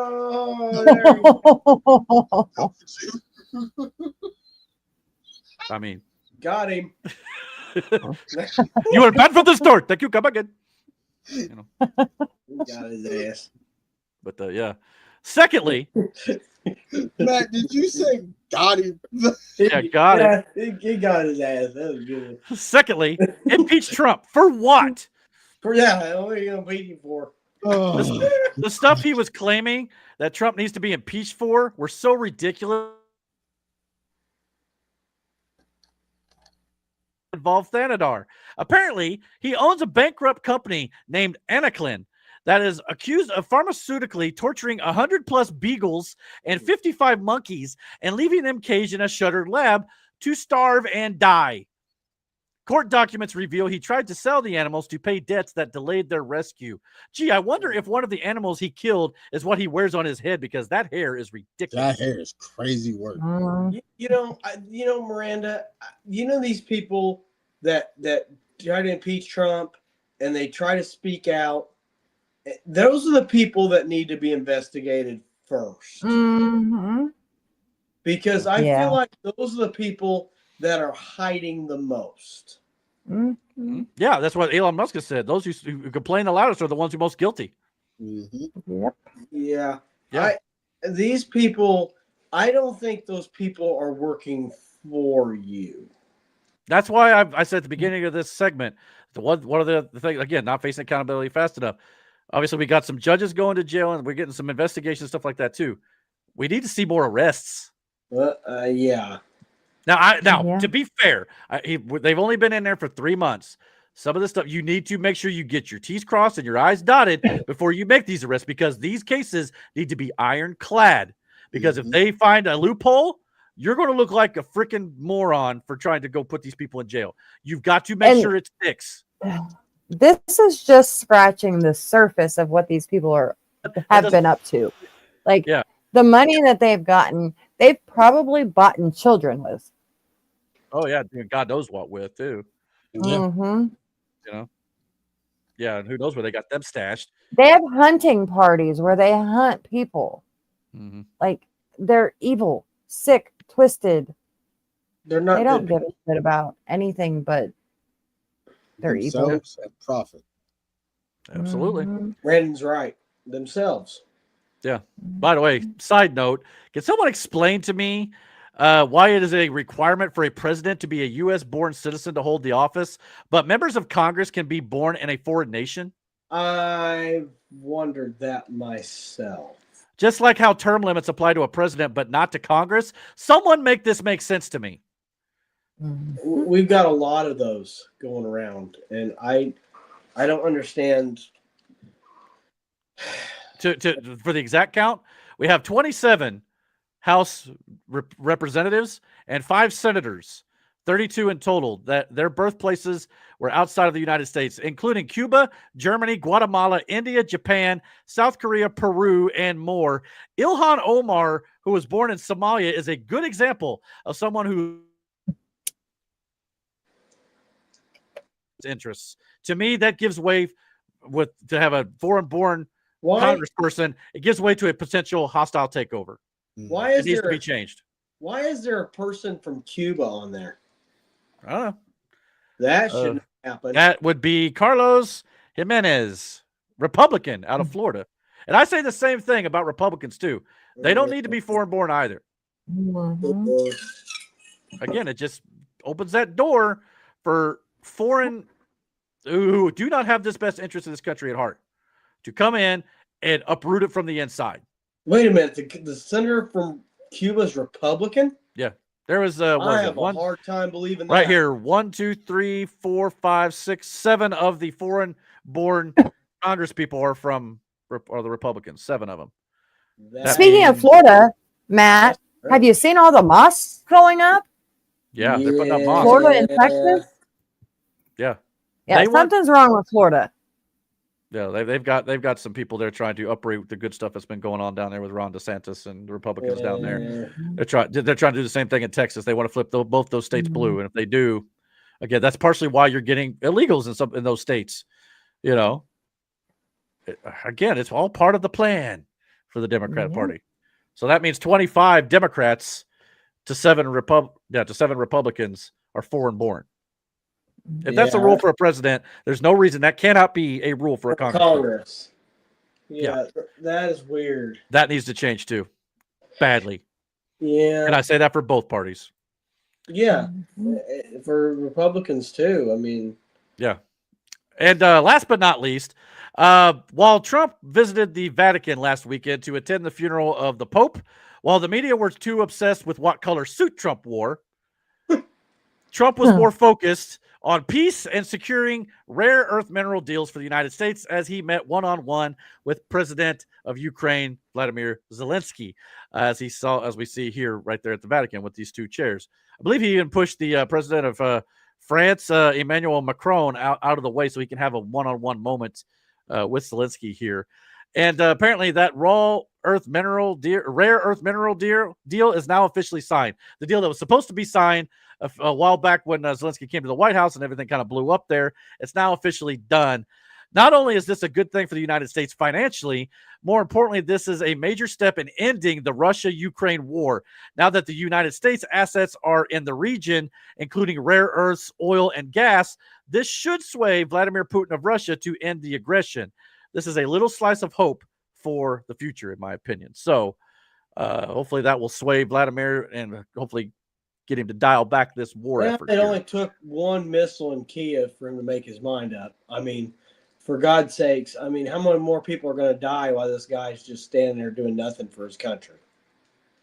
Yeah. Vladimir, I feel Zelensky wants the war to continue because as soon as the war is over, he's going to have to hold a presidential election. He's going to get voted out. Oh, well, yeah, of course. But it's sad to me. It just takes so long. I just don't get it. I don't understand why the first meeting. First of all, you don't come into our country and insult us. For one. Yeah. I found that very insulting. How he spoke to Trump and to J.D. Vance. Oh yeah. I found that very insulting. And second of all, dude, you don't even know who you're at war with. Because let me tell you something. Russia, they're just playing with you. Mm-hmm. They haven't even sent what they want to send at you. Oh, they did. They wipe you off the map. Now that would start World War III. It would start World War III. Yeah. But I'm just telling you. Most likely. You have to understand that Putin is showing mercy right now. To some degree. Yeah. I think he's showing mercy. I mean, because Russia's using equipment from the 1980s. Yeah. They're not even using their good equipment against you.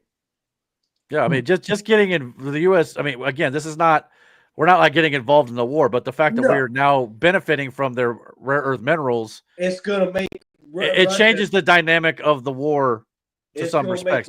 And in Trump's mind, he's hoping that this will lead to the end of the war and the end of the killing. It should, hopefully. Hopefully. I'm not gonna guarantee it. No, of course not.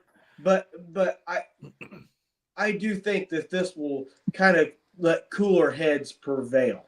Hopefully. On this. And I believe included in this deal were no guarantees, by the way, that Ukraine would become a part of NATO, which is something that Zelensky was adamant about having in there, by the way. But again, maybe sometime down the line, but right now is just not the time for it. We can't. No. If you do, you're going to trigger a world war. Maybe later in the future we might consider Ukraine joining NATO. A lot of that's because of Putin won't allow it because he doesn't want it. Now, one day maybe Putin's no longer with us. That may change. We'll see. But right now, it's a not viable situation. I understand why Putin doesn't want NATO at his border. I get it. I mean, we would be mad. Well, we've shown here on the podcast before how NATO in general has slowly inched its way toward Russia, which is why Russia is acting out. I mean, partially. You remember back in the 60s when they put missiles in Cuba. I mean, we were like, well, hell no, you ain't putting missiles in Cuba. Mm-hmm. It's the same thing with us putting it in Turkey. It's the same thing. If they don't like it. And you know, I get it. I mean, he has to protect his people too. Mm-hmm. I mean, don't get me wrong. I'm not saying Putin's a good guy. Again, you just got to understand it from his perspective to some respect. Attacking Ukraine was not the way to do it. Yeah, you know that you could have just said it. You said, "Hey, you're in my turf. Back off." But you know, Russia has a way of doing this to where they get their way. and that's just the communist way of doing things. You know, they're not going to hold your hand and sign a peace deal in Paris. That's not their culture. Freeze? What happened? Oh, okay. Everybody froze for a second. Sorry. Yeah, I agree. So anyway, that's all I got for tonight's show. You guys got any other thoughts? Brandon just left us. So Where'd he go? I don't know. He's not at his screen. He walked off, did something. Maybe he had to go to the bathroom. I don't know. My thoughts are this. I think Trump's done a pretty damn good job for 100 days. Yeah, I do. I think the administration, I think the tariffs are, it's going to, time will tell what the tariffs are going to do. Like I said last week, sit back, get your popcorn ready, enjoy the show. All I'm going to breathe, everybody. Gosh. And all I'm going to say about the tariffs is Donald Trump's a businessman. I mean, he's been a businessman for 40 years. A very successful businessman. At that. But he has 5 or 6 bankruptcies out of 500 companies. Out of 1,000 others that were successful. And then what I really loved about Trump's presidency so far is you took 2 of the country's most successful people, brought them together. They put their minds together. They said, hey, there's a lot of corruption going on in our government. Let's see if we can clean it out, get rid of the dirty crap that's in it, and let's try to make anew. Yeah. And I think that's why people are losing their minds. They're freaking out. They're freaking out because they know that it's changing forever. Well, yeah, and that's and we talked a little bit about that last week when it comes to the tariffs and the trade deals going through. Whenever you have a paradigm shift like Trump is trying to do right now, changing the way our government functions, you're going to get blowback and resistance and people who are afraid of change. Yeah. That's what you're experiencing right now. Sure. But that does not mean that what's on the other side of this shift is bad. Yeah. And I keep going back, and I know some people don't necessarily believe in prophets and things like that. But we showed on this channel last year, after Trump's assassination attempt, this preacher who said that after he predicted Trump's assassination attempt to a T. He predicted his winning the election. And then the last thing he predicted was that for the first maybe a couple years, maybe first half of the new administration, or maybe even less, I don't know, that there would be some financial hard times, but that did not mean that America was done. That before Trump's second term was over, the goodness and the light would shine again financially and successfully. The country would be, blooming again. So if he was right about those other 2 things, I'm not saying that you take it for verbatim, whatever, but this very well what we're experiencing right now, the volatility in the market or, these fears about finances and stuff, that's probably what he meant. Yeah. I mean, give it time. He's been on it to a T as to what was going to happen. And he was right on. Yeah. So again, there's been times where prophets don't get things right. He nailed that so far. So let's hope that the turnaround, which because of this shift and the way we're restructuring our trade globally, basically because of this, it's going to be a big shift. But I also said last week too, it needs to be so big, so dramatic that when Democrats come back into office, they can't just overturn it. It's got to be on a large scale. So hopefully that's what Trump's able to get done. And hopefully that's why God spared his life. That's what Trump believes. I believe that too. Well, if it's not at a large scale, they're just going to come in and undo everything. Exactly. That's what happens when presidents switch all the time. It's got to be dramatic. And it's hard to do considering you've got to have support in the House, the Senate, all this sort of stuff too. But Trump's got a good start. We'll see what the next 1,355 days or whatever have in store in his last term. Hopefully, they don't try to do something stupid like impeach him before this is all over. So we'll see what happens. But anyway, I think that'll do it for tonight on the show. I know Brandon's not here, but I'm going to say goodnight for Brandon as well. We're all running up here with about 3.5 hours. So a little bit better this week. So keep chipping away at it. And Matt's just gone. So wow. for boy, Matt he just dipped, didn't he? But anyway, for Matt, for Aaron, who's not feeling well tonight, feel better, buddy. Hope to see you in 2 weeks' time. For Miranda and for myself, as always, take care and God bless. And we'll see you guys in 2 weeks on what would that be? May May 18th at 9:30, Okay. I believe is the time. So we'll be here for that. So we'll see you guys then. Take care. And God bless. Good Later. night, everybody. Yeah. All right. Let's.